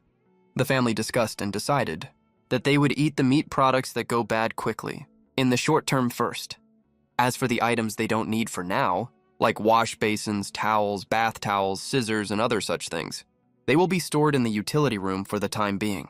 Li Qingshan's room was also tidied up. The room was quite big, around 55 square meters. Chapter 34, Good Knowledge Improves Sleep Quality. Regarding this new room, Li Qingshan was quite satisfied with it. In terms of size, decoration, and furnishings, it was way better than Li Qingshan's original home. This will be my home from now on. Li Qingshan rubbed the tip of his nose, feeling all sorts of emotions in his heart. He tidied up his luggage briefly, then went to the living room. Zhou Qinglin, Zhou Chuangxiong, Zhou Tianba, and Li Hanmei, the four of them, had been waiting for him for a long time. Qingshan, come quickly and teach us how to cultivate, Zhou Tianba said, unable to hold back his excitement. Zhou Chuangxiong and Li Hanmei also looked at Li Qingshan with curious, interested eyes. They all wanted to see what this cultivation thing was all about. Li Qingshan smiled slightly and said, "Sure, no problem. I already explained the cultivation system to everyone earlier. Next, I will first explain the theoretical knowledge related to the Qi technique. Then I will teach you how to practice it step by step." Zhou Tianba said, "No problem." Little teacher Qingshan. Zhou Chuangxiong said, "I'm all ready." Li Hanmei said, "Let's start." Li Qingshan started his lesson. Practicing the Qi technique is mainly for you to sense and capture a wisp of spiritual energy that exists between heaven and earth. You need to try to capture this wisp of spiritual energy, then control it. Let it circulate through the meridians in your body and start unblocking the blocked meridians in your body. After the blocked meridians are unblocked, your body will expel some impurities. In the future, as we keep practicing the Qi technique, this spiritual energy will keep circulating in our bodies, nourishing our bodies, and it can also be stored for later use. Li Qingshan first explained the theoretical knowledge once. Zhu Tianba, Zhu Chuangxiong, Li Hanmei, and the other two were all listening to Li Qingshan's explanation with serious faces. Although Zhou Qinglin beside them had heard it once before, reviewing the old helps gain new insights. When listening to it again, Shu Qinglin gained new understandings. She thought she needed to draw in more spiritual energy and try to store them inside her body. After finishing the theoretical knowledge part, Li Qingshan started to teach the mantras. He said, "Next, I will teach you the mantras related to the Qi art. You must only memorize these mantras in your mind. You cannot write them down on paper, nor can you note them down in your phone's memo, and recording is strictly forbidden." Zhu Tianba, Zhu Guanxiong, and Li Hanmei nodded repeatedly, saying that they would keep these words firmly in mind. The Qi art starts with the spiritual energy of heaven and earth. Sit cross-legged and focus your mind. Stay relaxed, calm, and natural. Keep your lips and teeth gently closed. Breathe slowly and steadily. Clench your hands into fists properly. Keep your eyes looking straight ahead. Gather your inner vision. Guide it to the center of your forehead. Let it enter the Niwan acupoint. Then guide it down to your qi and blood. Let it linger gently. Don't overuse it. Your dantian will feel warm. Your kidney area will feel as if heated by hot water. Qi flows through the Dai meridian. Practice Qigong and martial arts. Li Qingshan began to teach the mantras. Zhou Tianba and Zhou Chuanxiong and Li Hanmei, the three of them, were listening very carefully to these obscure and abstruse mantras. They had to put in a lot of effort to understand and memorize them hard before they could remember all the mantras. After Li Qingshan taught the mantras once, he observed the three people's expressions. Zhou Chuangxiong was frowning. He didn't quite understand the content of the mantras and couldn't memorize them. Li Hanmei was also frowning unconsciously, mumbling something under her breath, looking completely confused. As for Zhou Tianba, he actually closed his eyes, looking like he was about to fall asleep. Hey, Brother Tianba, what are you doing? Li Qingshan coughed dryly. To wake Zhou Tianba up. Zhou Tianba came to his senses, shaking his head repeatedly.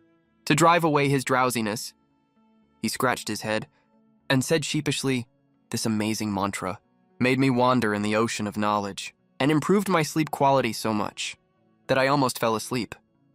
Hearing that, Li Qingshan's mouth twitched, and he was amused by Zhou Tianba. Exactly. Good books and good knowledge do improve people's sleep quality, Li Qingshan said with a faint smile. Then he said, "It's perfectly normal that you don't understand these mantras and can't memorize them for now. Next, I will explain the mantras to you and teach you how to memorize them. Cultivation is a long-term process. You can't get it done overnight. In just 1 month, you should all be able to feel the spiritual energy that exists between heaven and earth." Hearing this, Zhou Tianba frowned slightly and couldn't help asking, "It takes a whole month just to feel the spiritual energy between heaven and earth. Then how long will it take to draw in a wisp of that spiritual energy?" Zhou Chuangxiong beside him followed up on his son's question and continued to ask, "How long will it take to complete the meridian opening?" Li Qingshan gave a bitter smile and said, "Feeling the spiritual energy takes 1 month. Drawing in the spiritual energy takes half a month. Opening the meridians takes half a month. So that's 2 months in total. Of course, this is on the premise that you practice seriously. If you don't work hard enough and are too slack, your progress will be even slower." What Li Qingshan said was the absolute truth. Because in his past life, Li Qingshan was all alone, figuring out things related to cultivation by himself, and it took him nearly half a year. But that was because Li Qingshan had no one to guide him, and had to figure everything out on his own.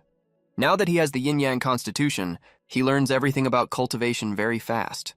The experienced Li Qingshan believed that under his guidance, within 2 months, he could help Zhou Chuanxiong, Zhou Tianba, and Li Hanmei finish opening their meridians. "All right, I got it." Zhou Chuanxiong nodded. A glint of determination flashed in his eyes. He said, "Little teacher Qingshan, don't worry, I will study hard." Li Hanmei also promised, "I will study hard too." Zhou Tianba frowned and asked, "Little teacher Qingshan, why do we need 2 months? But my little sister only took 1 day to finish opening her meridians?" Li Qingshan said, "Because Qinglin is just like me. We both have the yin-yang constitution. This constitution makes cultivation much easier. It's easier to feel the spiritual energy of heaven and earth. So our progress is relatively faster." Zhou Qinglin puffed out her well-developed chest slightly and said, "Brother, do you think I'm a useless good-for-nothing? With the yin-yang constitution, of course my cultivation speed is fast. All right, this yin-yang constitution is really great." A look of envy appeared in Zhou Tianba's eyes. "Heh." Li Qingshan smiled faintly and said, "But our combat power is still too low in the early stage. Not as good as yours, Brother Tianba. But Brother Tianba, don't worry, all of you. When Qinglin and I grow stronger, we will definitely help you, so you can also reach a higher level." "All right, little brother Qingshan," Zhou Tianba said with a faint smile. "All right." Zhou Chuangxiong interrupted his son's chat in time and said, "Little teacher Qingshan, let's start cultivating now. Let's not talk about topics unrelated to cultivation." Old Zhou is actually quite serious. Li Qingshan was quite surprised, and also very satisfied. He nodded and said, "Right. You all need to focus without distraction and cultivate well." Chapter 35, Busy Living. Busy dying.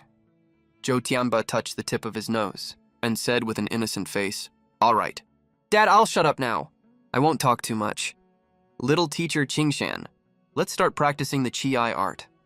Li Qingshan nodded and said, "Right after that."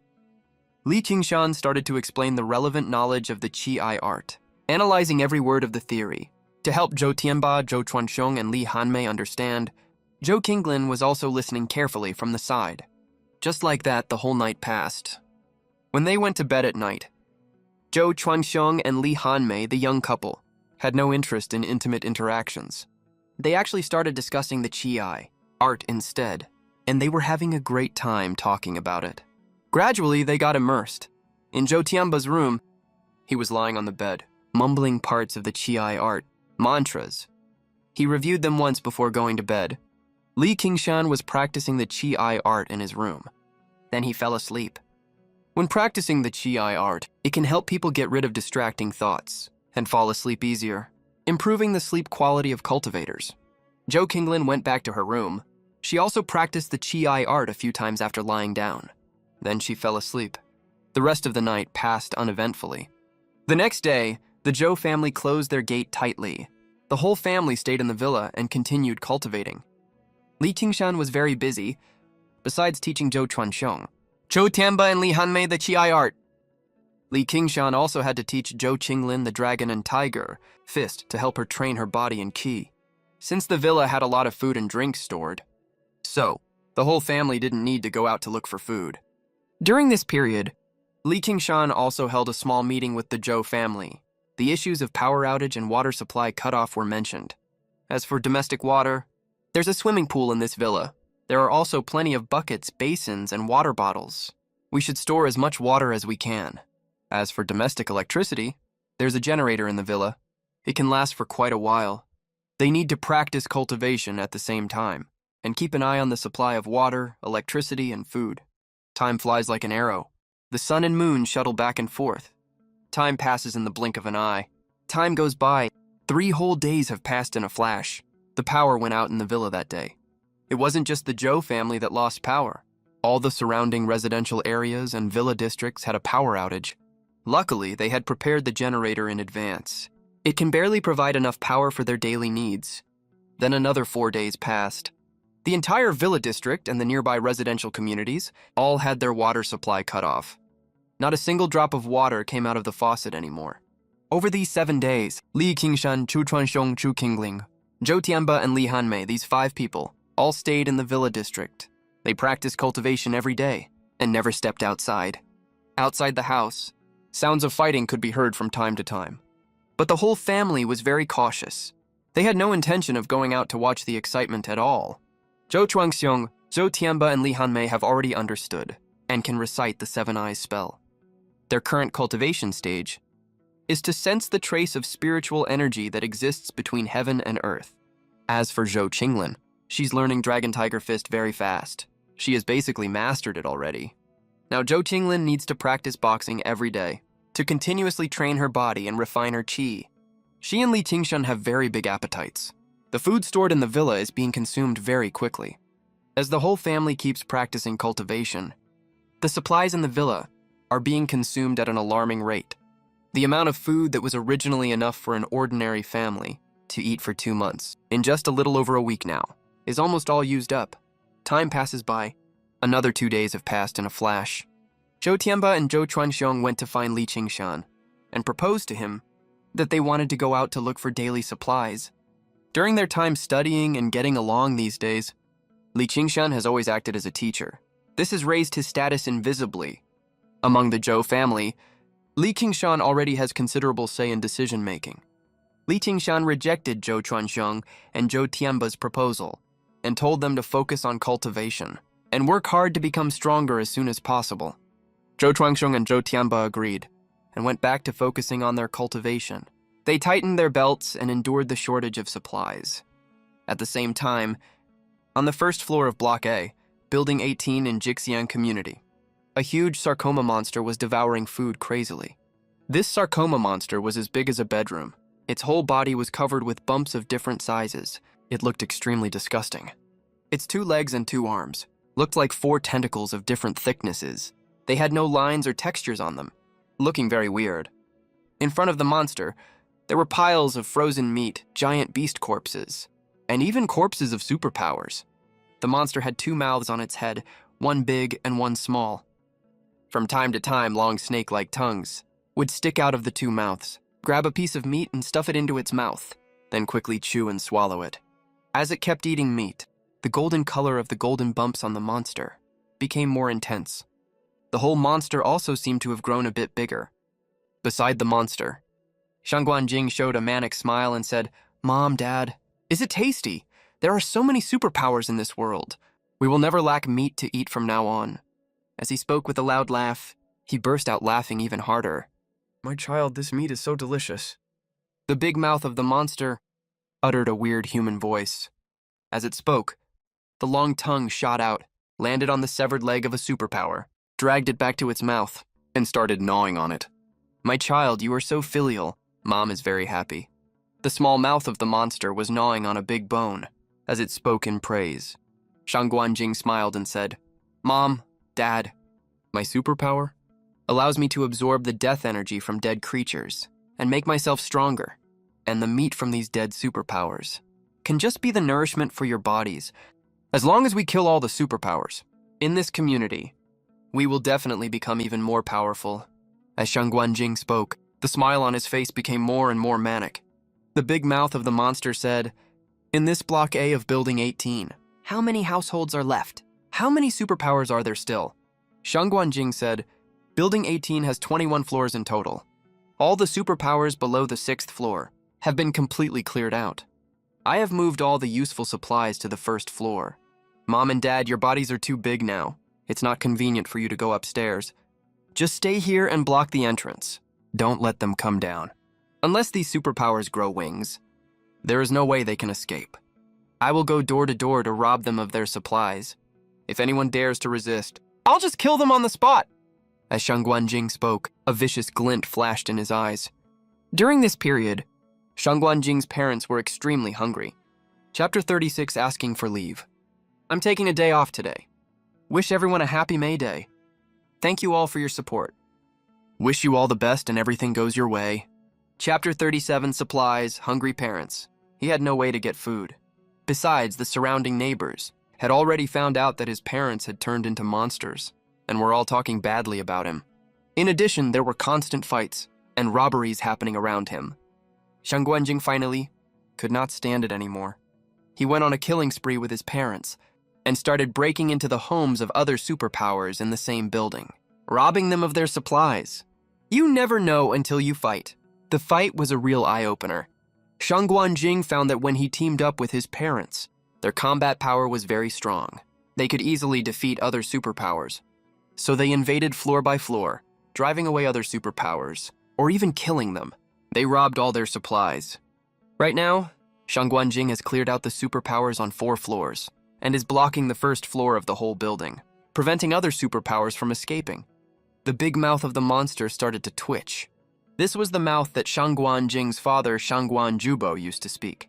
He said, "My child, don't worry, your mom and dad are blocking here. No superpower can escape. The corridors on the upper floors are too narrow.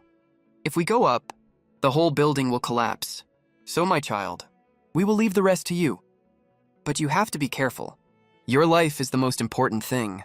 If you can't win the fight, just run back down here." The small mouth of the monster then started to twitch, which meant Shang Guanjing's mother, Chen Ting, was speaking. She said, "My child, listen to your dad. Be careful in everything you do. Saving your life is the most important thing. If you can't beat them, make sure you run back down. Mom and Dad can protect you." Looking at the ugly, huge monster in front of her, Shang Guanjing's eyes were full of gloom. He nodded and said, "Don't worry. Mom and Dad, I know what I'm doing." Although these monsters were ugly, they made Shang Guanjing feel safe. As they kept eating meat, this monster has become extremely powerful, even stronger than Shang Guanjing. The only downside is that its movement speed is slow. It can only guard a fixed location like a fortress tower. After Shang Guanjing had a brief chat with his parents, he opened the door of room 101 on the 1st floor. In the living room of this apartment, all kinds of food were piled up everywhere, including rice, bread, pasta, honey, drinks, and alcohol. Hot pot seasonings, cooking oil, salt, and a whole lot of other stuff. It was obviously a nicely decorated apartment, but it looked like a total warehouse now. Looking at all this food, Shang Guanjing felt a surge of sense of security. These can be stored for quite a long time, more than enough for me to eat, Shang Guanjing thought to himself. All of these were looted from other people's homes. Then he went to open the bedroom door. He glanced at the other supplies inside. The bedroom was mostly stacked with tables and chairs, pots, pans, and other daily necessities. Everything you could possibly need was there. Whatever you need for daily use, like toothbrushes, toothpaste, lighters, mosquito coils, and so on, you can find all of them in this room. After taking a quick look, Shang Guanjing felt a sense of accomplishment. Then he went to check another room. This room was stacked with jades, antiques, as well as cash, gold, computers, and mobile phones. These things have collection value. Not sure if they'll be useful in the future. Might as well keep them for now. Shang Guanjing mumbled softly. These items were worth a fortune before the apocalypse. Everyone was craving for stuff like these. but now they're completely useless. But since he never owned any of these before, that's why right now, Shang Guanjing treats them as treasures for the time being and keeps them in storage. After wandering around for a while, Shang Guanjing felt that his material desire was fully satisfied. Then he went out to stay with his parents. He's guarding the first floor. He's in no hurry to charge up to the 5th, 6th, and 7th floors all at once. Shang Guanjing needs to rest and recover first. Then when it gets dark, when the residents upstairs let their guard down, he'll charge up then.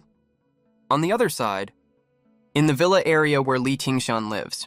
Right now, Li Qingshan, Zhou Tianba, Zhou Chuanxiong, Zhou Qinglin, and Li Hanmei are sitting around in the living room. The 5 of them are having a meeting to discuss the food issue. Li Hanmei said with a worried look, "We don't have much food left at home now. Even if we eat sparingly, it'll only last for another 2.5 days. Zhou Chuanxiong said, "There are no supermarkets open now. We can't buy any food at all. What do we do?" Zhou Tianba waved his fist as big as a sandbag and said, "Rob. The only thing we can do now is rob other people's supplies. Just like what we did at the entrance of Qingshan community before. Just take it directly." Zhou Tianba's words made a Zhou Chuanxiong, Zhou Qinglin, Li Hanmei, and Li Qingshan all agree with him. They all think this idea works. But whose supplies are we going to rob? Zhou Qinglin asked. If we just randomly rob people without any reason, just take other people's food for no reason, that's way too unethical. Though the Zhou family aren't the saintly type who can't bear to see others suffer, but they still can't bring themselves to do such unethical things easily.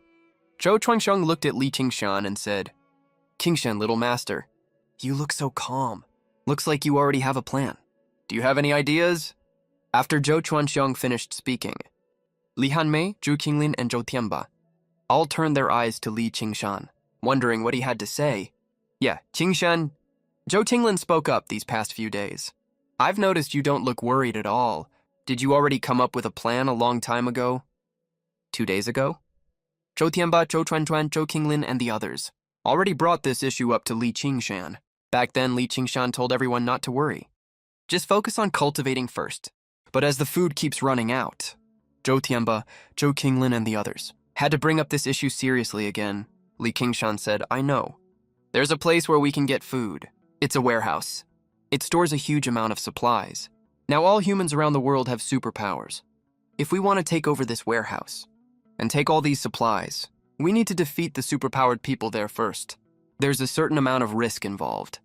Everyone needs to be mentally prepared for a fight."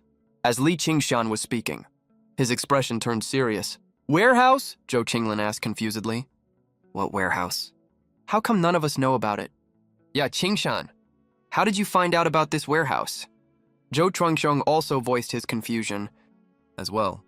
Zhou Chuanxiong and his daughter Zhou Qinglin asked all the questions that Li Hanmei and Zhou Tianba, the mother and son, also had. Exactly. So Li Hanmei and Zhou Tianba both looked at Li Qingshan, waiting for his answer.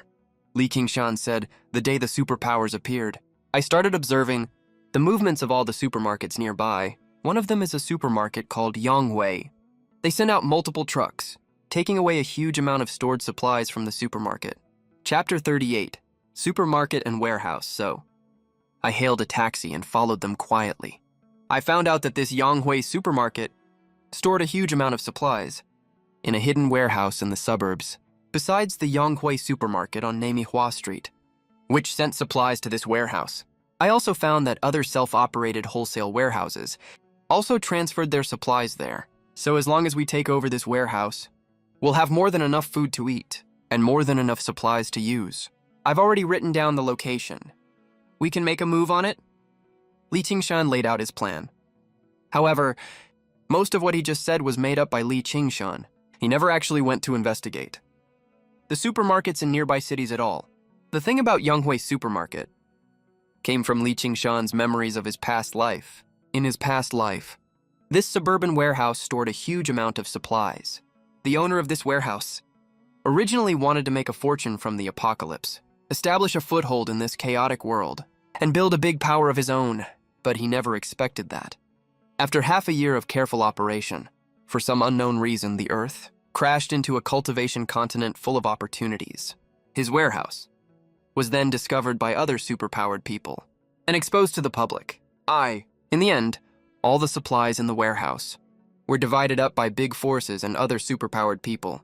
Speaking of which, in his past life, Li Qingshan also got some supplies from that, and had a few full meals because of it. As for the combat power of the superpowered people in this suburban warehouse, Li Qingshan knows exactly what to expect.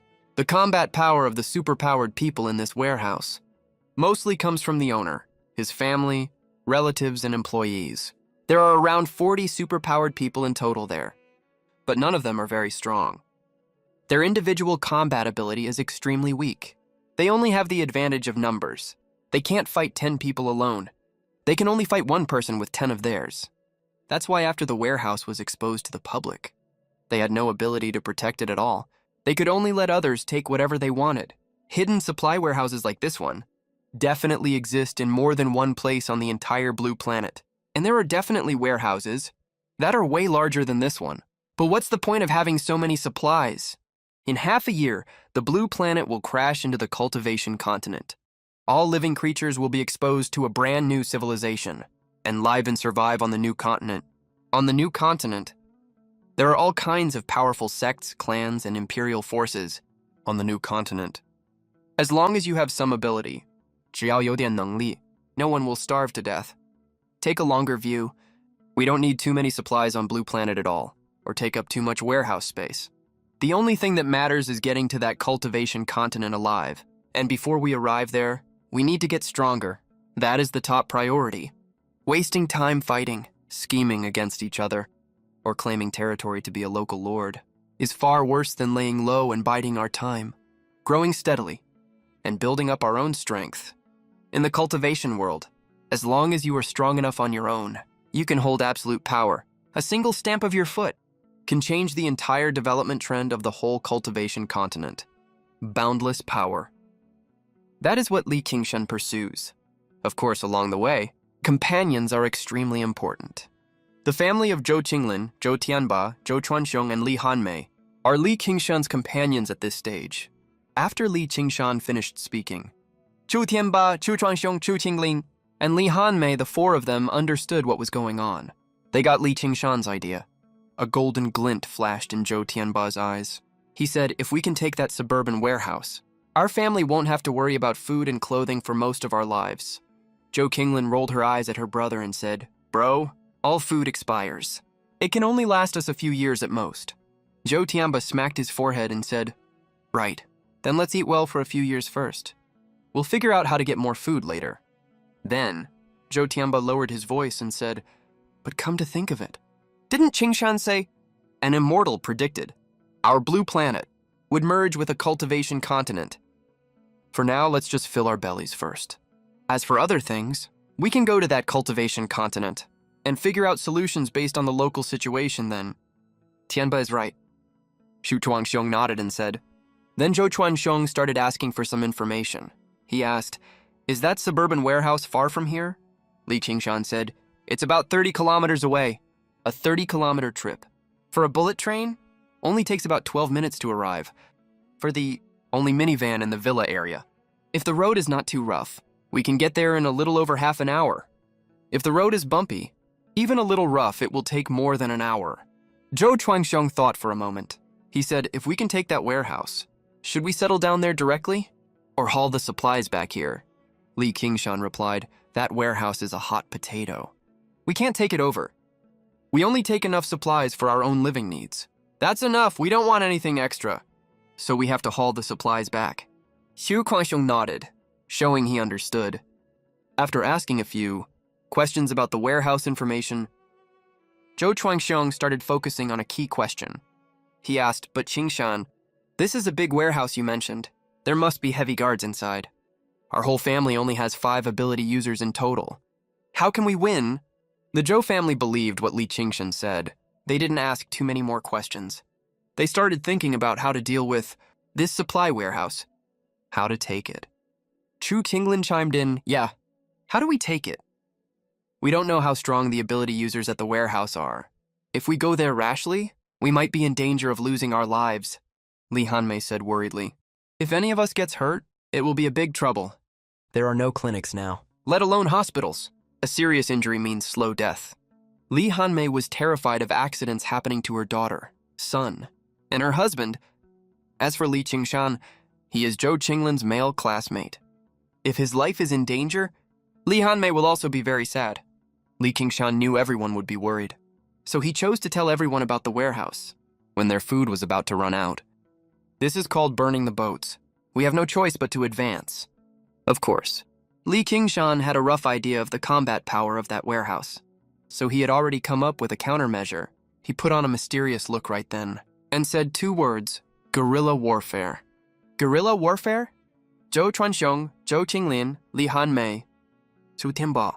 All 4 of them turned their eyes to Li Qingshan, waiting for him to explain how to carry out the guerrilla warfare.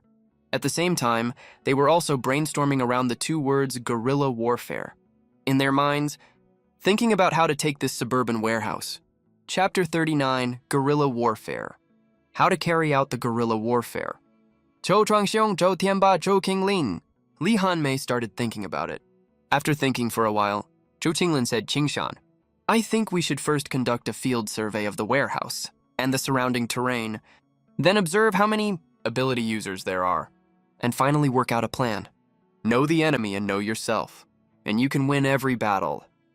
So Zhou Qinglin thought they needed to conduct a survey first, then work out a plan? She thought in her heart that bringing up guerrilla warfare right away was wrong, but Zhou Qinglin didn't say it out loud. Zhou Tianba said, Qinglin makes a good point. But little teacher Qingshan, I want to hear your strategy for the guerrilla warfare. Li Qingshan nodded and said, Qinglin is indeed right. But the guerrilla warfare I mentioned is the best way to take this warehouse. Qingshan, let's hear it, Zhou Qinglin said with bright eyes. She wanted to see what good plan Li Qingshan could come up with. Zhou Qinglin actually has a somewhat strong personality. Sometimes she has very strong ideas of her own. She doesn't just blindly follow others' ideas. Zhou Qinglin is a person with sharp edges. She has her own personality. As for this point, Li Qingshan doesn't dislike it at all. He even highly approves of it, even though he has lived 2 lives and knows a lot of secrets about opportunities. No one is perfect, who can never make mistakes. Li Qingshan can't guarantee that he will never make mistakes, so he doesn't do the so-called one-man rule. Zhou Qinglin, Li Hanmei, Zhou Tianba, and Zhou Chuanxiong, the 4 of them, all fixed their eyes on Li Qingshan, waiting for him to speak. Li Qingshan said, Uncle, Auntie, Qinglin, Brother Tianba. There are only 5 of us. Our overall combat power is definitely no match for all the ability users in the whole warehouse. But our individual combat power is stronger, especially at this stage. Uncle and Brother Tianba are both extremely strong in combat. Each of them can defeat multiple ability users. We go cause trouble at the warehouse, sabotage them every now and then, injure a few ability users once in a while, hit and run immediately after each attack, keep up the guerrilla attacks, make the person in charge of the warehouse have a constant headache, make them realize how strong we are, that we are hard to deal with. Then we leave them a note. Conduct negotiations with a mix of threats and inducements. Tell them, if they give us some food, we will stop causing trouble. Otherwise, we will not only cause trouble, but also spread the news about the warehouse everywhere. At that time, everyone will know about this warehouse. They won't be able to keep it. Li Qingshan laid out his whole plan. This strategy of his draws on the warfare experience of our ancestors. It is quite practical. Xu Kuangxiong nodded and said, Little teacher Qingshan, your idea is really good. As long as this warehouse doesn't have any high-level ability users guarding it, we can definitely fight a guerrilla war against them. Wear them down, torture them. Zhou Tianba rubbed his hands excitedly. He spoke with a wicked grin. I just want to test what my current combat power is like. This guerrilla mission is the perfect test for my strength. Zhou Qinglin nodded and said the guerrilla plan works. Let's do a test run first. After we confirm there are no issues, we'll do as Qingshan said. Use a combination of threats and incentives to make them hand over the supplies. Li Hanmei listened carefully from the side. She nodded repeatedly in agreement. She also thought the plan Li Qingshan proposed was great, but Li Hanmei was still a bit worried. She spoke up. If we run into danger, everyone must run away immediately. These are chaotic times. There are no hospitals or clinics left. Everyone must try your best not to get hurt. Come back safe and sound, okay? Life is more important than supplies. After hearing this, everyone nodded in unison. They repeatedly promised they would prioritize their safety and not act recklessly. Zhou Chuanxiong asked Qingshan, "When do we set off?" "To check out this warehouse." Li Qingshan answered, "Today." "We'll head over today. If everything goes smoothly, we can get the supplies today." "Good." Zhou Chuanxiong nodded, in agreement. The supplies at home are almost all used up. If we don't get more supplies soon, not only will we not have enough to eat, we won't be able to keep cultivating either. Zhou Tianba spoke up right away. "Perfect, today works, I'll drive. Let's get the supplies as soon as possible." Zhou Qinglin and Li Hanmei also said they had no objections. "Then let's head out now," Li Qingshan announced. "This suburban warehouse is very large in scale. There must be ability users guarding every post. But none of these ability users are strong. The abilities of Li Qingshan's group are all relatively powerful. They can handle this easily. As long as we break through any one post, we can get a lot of food and supplies. Now everyone go change your clothes first, and bring some suitable extra clothes, water and food. Next." Li Qingshan said, "Let's go." The whole family started bustling about busily. Everyone brought enough water. The food they brought were mostly compressed biscuits, bread, and other similar staples. The reason they brought extra clothes was to avoid having no clothes to wear after they used their abilities. Everyone finished preparing very quickly. They were all united and determined. They swore they would get the supplies from the suburban warehouse today. Before leaving, Zhou Qinglin found Li Qingshan and said to him, "Qingshan, should we leave someone to guard the house? Otherwise, after we leave, it'll be bad if other ability users break in. When we get back, everything in the house might be looted clean." Li Qingshan frowned slightly after hearing this. He had some concerns about this point. If the whole family goes to the suburban warehouse, the villa will be left unguarded. It might be invaded by other ability users. If we leave someone to guard it, who is the right person to leave? Leave a duty to guard. What if she's outnumbered? She won't be able to win against multiple enemies. She might even get injured. What do we do then? According to Zhou Qinglin's original thought, she wanted to stay home with her mom to guard the house, to prevent those sneaky ability users from raiding our home. After thinking carefully for a while, Li Qingshan rejected this idea. He said, "There are only some daily necessities at home, no valuable supplies left. If other ability users break in, they won't get anything good. If they want to take over our house, when we get back, we'll make these intruders pay a heavy price. Besides, when we come back, we'll bring back a batch of supplies. That's enough for us to keep living on." Zhou Qinglin thought that made sense. She agreed and said, "All right, Qingshan. I'll do as you say." Then Zhou Tianba acted as the driver. Everyone got in the car one after another. The whole family of 5 sat neatly in the van and started off on their journey. Chapter 40, The Security Team. The distance to the suburban warehouse is about 30 kilometers. Li Qingshan doesn't remember the road there, but he prepared ahead of time. He already downloaded offline map data to his phone's mapping app a long time ago. Even without internet, Li Qingshan and the others can still follow the road coordinate information on the map to navigate and travel. The van sped forward. They encountered a lot of obstacles on the road. When they had no other choice, Shu Tianba would transform into a giant white tiger to quickly clear away the abandoned obstacles. Besides that, there were even some ability users trying to stop their car. Zhou Tianba and Zhou Chuanxiong both had short fuses. They directly used their abilities to scare off these road-blocking ability users. During this period, Zhou Tianba and Zhou Chuanxiong had been cultivating the Qi technique. Their meridians had been widened, becoming far more elastic and tough. Without them noticing, they had already become much stronger. The aura they exuded after using their abilities was enough to make most road-blocking ability users feel that they were too tough to deal with and directly choose to give up.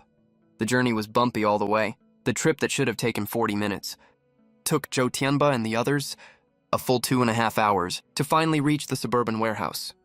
To be on the safe side, they left the van quite far away on the halfway point. Then the whole group traveled on foot and sneaked near the warehouse quietly. This warehouse is very remote. It's located on a flat area in the mountains. It's surrounded by desolate hills and wild ridges. It stands abruptly on this man-made flat land. Tall walls perfectly protect the entire warehouse, cutting it off from the outside world. Looking from afar, you can still see several ability users patrolling around the outer perimeter of the warehouse walls. They seem to be guarding against something. Zhou Chuanxiong said, This warehouse looks pretty abandoned. It should have been temporarily put into use after the Global Ability Descent event. Shu Tianba nodded and said, "That's probably the case. This warehouse looks like it's been around for quite a few years." Li Qingshan said, "Precisely because its location is remote and hard to find. That's why it was put into use. To store all kinds of supplies." Li Hanmei said angrily, "These people are really going too far. We ordinary people are starving to death, yet they hoard all the supplies, trying to make a huge fortune out of this disaster." Zhou Xinglin patted Li Hanmei's shoulder gently and said, "Mom, this is pretty normal. Just like we have some cultivation techniques that we won't share with others either. Everyone wants to get rich and become stronger. This is just human nature." Li Hanmei nodded and said, "Qinglin, you're the one who sees things clearly." Zhou Qinglin smiled and said nothing. Human nature is very complicated. She actually didn't see it that clearly at all. Li Qingshan spoke up at the right time and said, "We'll just rush the main gate later, after we beat up the ability users guarding the gate. We'll leave a letter, then we'll retreat and move elsewhere." When Li Qingshan and the others were still at home, they had already written a letter. The content of the letter asks the owner of the warehouse to, within today, prepare a truckload of supplies. Otherwise, they'll keep causing trouble and leak what happened at the warehouse to the public. Just to be on the safe side, we've prepared 3 copies of this letter in total. All of them carry the same message. Zhou Tianba did a head count of the superpowered guards at the gate and said there are 10 of them and 5 of us. If we start fighting, more and more of their superpowered allies will show up. So we need to wrap this up fast. Zhou Shuangsheng said, "Yeah, we have to be quick and hit hard." Zhou Qinglin asked, "Qingshan, do we go for the kill? If we kill these people, we'll probably make an enemy of the warehouse owner." Li Hanmei said, "Making enemies is not a good idea. We'll have a target on our backs. It's hard to guard against petty grudges." Li Qingshan thought for a moment, then said, "We just need to scare them a bit. Just give them some superficial wounds. Don't maim them. If we cripple them, it's as bad as killing them. Always leave a way out for others, so we don't burn our bridges. There's no need to kill anyone. Li Qingshan and his group don't want too much blood on their hands. Besides, a cornered beast will fight back. If too many of the warehouse's superpowered staff get killed or injured, the boss might lose his mind. Not only refuse to give us the supplies, but even pay a huge sum to hire other superpowered people to hunt us down. That would be bad." The 5 of them discussed briefly on the spot, based on the current situation, and adjusted their plan. Once everything was confirmed, Zhou Qinglin stayed behind as support. She has the lowest combat power, so she won't join the fight. Her main job is to monitor the overall situation and back everyone up. The people fighting this time are mainly Li Qingshan, Li Hanmei, Zhou Chuanxiong, and Zhou Tianba. 4 people total. "Qingling, we're moving in. Stay safe," Li Qingshan said gently. "Qingling, take care of yourself." Zhou Tianba, Zhou Chuanxiong, and Li Hanmei also chimed in with concern. Zhou Qingling said, "Don't worry, I can take care of myself." Zhou Qingling smiled and said, "I'm not a little kid anymore." Right after that, Li Qingshan, Zhou Chuanxiong, Zhou Tianba, and Li Hanmei didn't waste any more time and ran straight out openly. As they ran, they activated their superpowers. A loud roar echoed through the air. Zhou Tianba's body started swelling and twisting, growing to an enormous size in an instant. Thick, long fur sprouted all over his body. A majestic giant white tiger appeared before everyone and charged straight for the warehouse's security gate. A loud ringing hum of a giant sword sounded. Zhou Chuangxiong's straight, upright body transformed into a giant sword, glowing with cold, sharp light. Next to him, Li Hanmei's body also started transforming. A fierce, overpowering aura radiated from her. Li Hanmei turned into a ferocious giant broadsword. The blade of the broadsword was extremely sharp. The whole sword glowed with a faint, cold light. It looked like it could cut through iron like butter. The giant cold sword and the giant broadsword floated in midair and charged forward along with the giant white tiger. Li Qingshan had his face covered, moved with weird serpentine steps, and charged forward as well. At the warehouse security gate, the leading middle-aged burly man had a dragon tattoo on his hand. When he saw the giant white tiger, the giant sword and the giant broadsword charging at him, he jumped in shock and shouted, "Superpowered attackers! Stay alert, everyone! Get ready to fight!" As he spoke, the middle-aged burly man's body started twisting weirdly.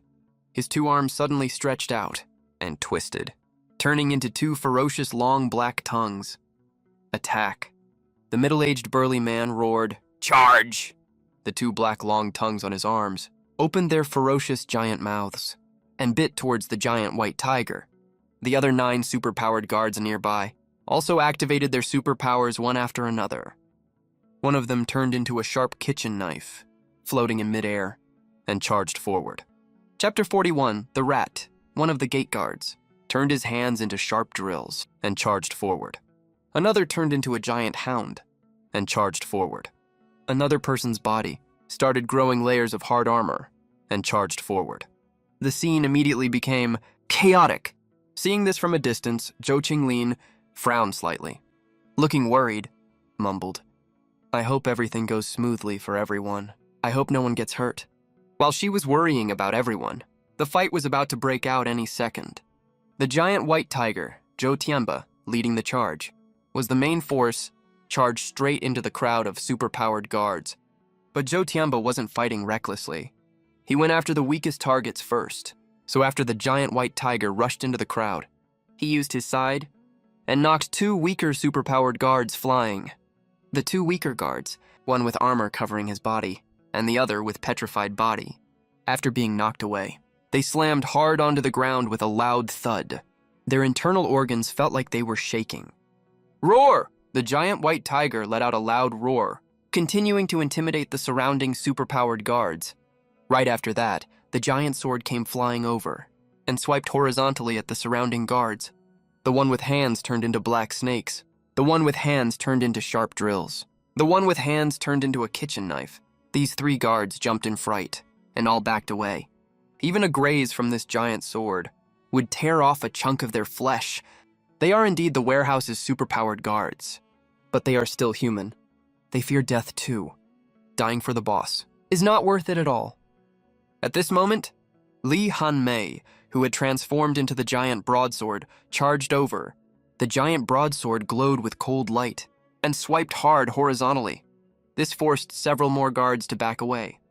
Right now, in front of Zhou Tianba, Li Hanmei, and Zhou Chuanxiong, there were only 2 giant beasts left: the giant hound and the giant cat. The remaining 8 guards formed a circle further back, surrounding Zhou Tianba, Li Hanmei, and Zhou Chuanxiong. The 2 sides were facing off. No actual fight had broken out yet. Let me give you a piece of advice. Go back. Where you came from. This is not a place you can mess with. Otherwise, all of you will die here. The leader, the one whose hands turned into black long tongues, said to Zhou Tianba and the others. He wasn't the strongest one there, but he had the highest status, so he was the one in charge. Zhou Tianba and Zhou Chuanxiong and Li Hanmei were in their superpowered forms, so they couldn't speak. That's why the masked Li Qingshan stepped forward. He said in a deep voice, "Give this letter to your boss. After he reads it, follow the instructions written in it. Otherwise, you'll be the one suffering the consequences." After he finished speaking, Li Qingshan used a clever flick of his wrist and threw the letter in his hand forward. Whoosh! The envelope flew like a dart, shot straight out. A sharp blasting sound echoed through the air. This move shocked quite a few superpowered users. Even the leading captain of the superpowered team was stunned for a moment. He secretly admired Li Qingshan for his brilliant move. The bodies of the 2 long black snakes slammed into each other. The superpowered captain took the envelope handed to him. He said, "I will pass this envelope to our boss. Do you have any other messages to pass along? I'll deliver all of them to our boss together." As he was speaking, a glint flashed across the superpowered captain's eyes. He glanced into the distance out of the corner of his eye. No other volunteers were in sight far away. The superpowered captain felt a little disappointed. At the same time, he thought to himself that he had to find a way to hold these people back, capture them, then hand them over to the boss for punishment. Li Qingshan smiled slightly and said, "We don't want to kill anyone, nor do we want to destroy your warehouse. We just want a batch of supplies, that's all. Don't try any dirty tricks, or we'll really go all out to kill. Someone here is bound to die. You've already seen how strong we are. If we really started fighting, at least 3 of you would be dead by now. All right, we're leaving now." After Li Qingshan finished speaking in a deep voice, He gestured for Zhou Tianba, Zhou Chuanxiong, and Li Hanmei to leave. Got it. Zhou Tianba growled lowly. He looked at Li Qingshan and crouched down. He gestured with his eyes for Li Qingshan to climb onto his back. Li Qingshan was stunned for a moment. He quickly came to his senses. Thank you, Li Qingshan expressed his gratitude. Then he quickly climbed onto the tiger's back. Sitting on the giant white tiger, Li Qingshan instantly looked extraordinarily imposing. Just like a big shot. Don't even think about delaying us. It won't do you any good. Let's go, Li Qingshan said in a deep voice for the last time. Then the giant white tiger took steps forward. The giant sword and giant knife guarded it on both sides. They left together. The leading superpowered captain had a gloomy look in his eyes. The long tongues of the black snakes on his 2 hands kept hissing and flicking their tongues. He was slightly furious. Should we stop them? A water-manipulating superpowered user standing beside him asked no. The superpowered captain shook his head and said, "They are very strong. We might not be able to stop them even if we try." This captain still had a conscience. He thought that everyone had old family members to support and kids to raise. If a fight really broke out, there would definitely be casualties. The longer the fight dragged on, the worse it would be for both sides. Besides, if any of them got injured, the boss would definitely abandon them. It's not worth risking their lives fighting against Li Qingshan, Zhou Tianba, and the others. More importantly, the other party left a letter. What if the boss befriends these people after reading the letter? Then if I make a move now, I'll offend them, won't I? One should be as smooth as a steamed bun, not as sharp-edged as a stone. This was the superpowered captain's philosophy of life. He wasn't the strongest in terms of power, but he was the captain of the superpowered team. That was enough to show how outstanding he was. Guard the gate properly. I'll go deliver this letter to Boss Feng. Also, go call the patrol team over. Focus on guarding the main gate. The superpowered captain instructed the people beside him. No problem. 2 superpowered users responded to the captain. Then they started to carry out the orders. Then the superpowered captain looked at a young man with a slightly hunched back. He instructed, "Rat, use your power. Follow the scent and the trail they left. Sneak over quietly. See where this group is retreating to, and check if they have a hidden base." "Yes, I promise to complete the mission," the slightly hunched young man replied. Then he activated his power. His nose protruded forward, turning into a rat's nose. His ears grew bigger and turned into rat ears. Rat whiskers also grew out from the corners of his mouth. The nails on his hands and feet grew longer and sharper. His palms and soles also became thicker and longer. "I'm off," Rat said a quick greeting and left. He moved very fast. He disappeared in the blink of an eye. Meanwhile, the superpowered captain held the envelope, walked in big strides, heading towards the interior of the warehouse, to a luxuriously decorated office area. Chapter 42, Restraint. On the other side, Li Qingshan, Zhou Tianba, Zhou Chuanxiong, and Li Hanmei left safely. Sitting on the broad back of the giant white tiger, Li Qingshan looked back from time to time to check what was behind them. He was a little worried that someone might be following them. But the whole journey was pretty safe. It seemed no superpowered users were following them. Even if someone did follow them, Li Qingshan wasn't afraid. Everyone in their group was a powerful fighter. They could totally take out the tracker. Even if the tracker went to tip off others and brought other superpowered users over, it wouldn't matter. Because Li Qingshan's group was strong enough, they could totally find a breakthrough point and fight their way out. Soon, Li Qingshan's group found Zhou Qingling and met up with her. "Thanks for your hard work, Brother Tianba." Li Qingshan patted the broad back of the giant white tiger and said, then he jumped off the tiger's back. The giant white tiger shook its head, indicating that there was no need to thank it. "Mom, Dad, Brother." "Qingshan, you're back!" Zhou Qingling said excitedly. Seeing that no one was injured, her hanging heart finally relaxed.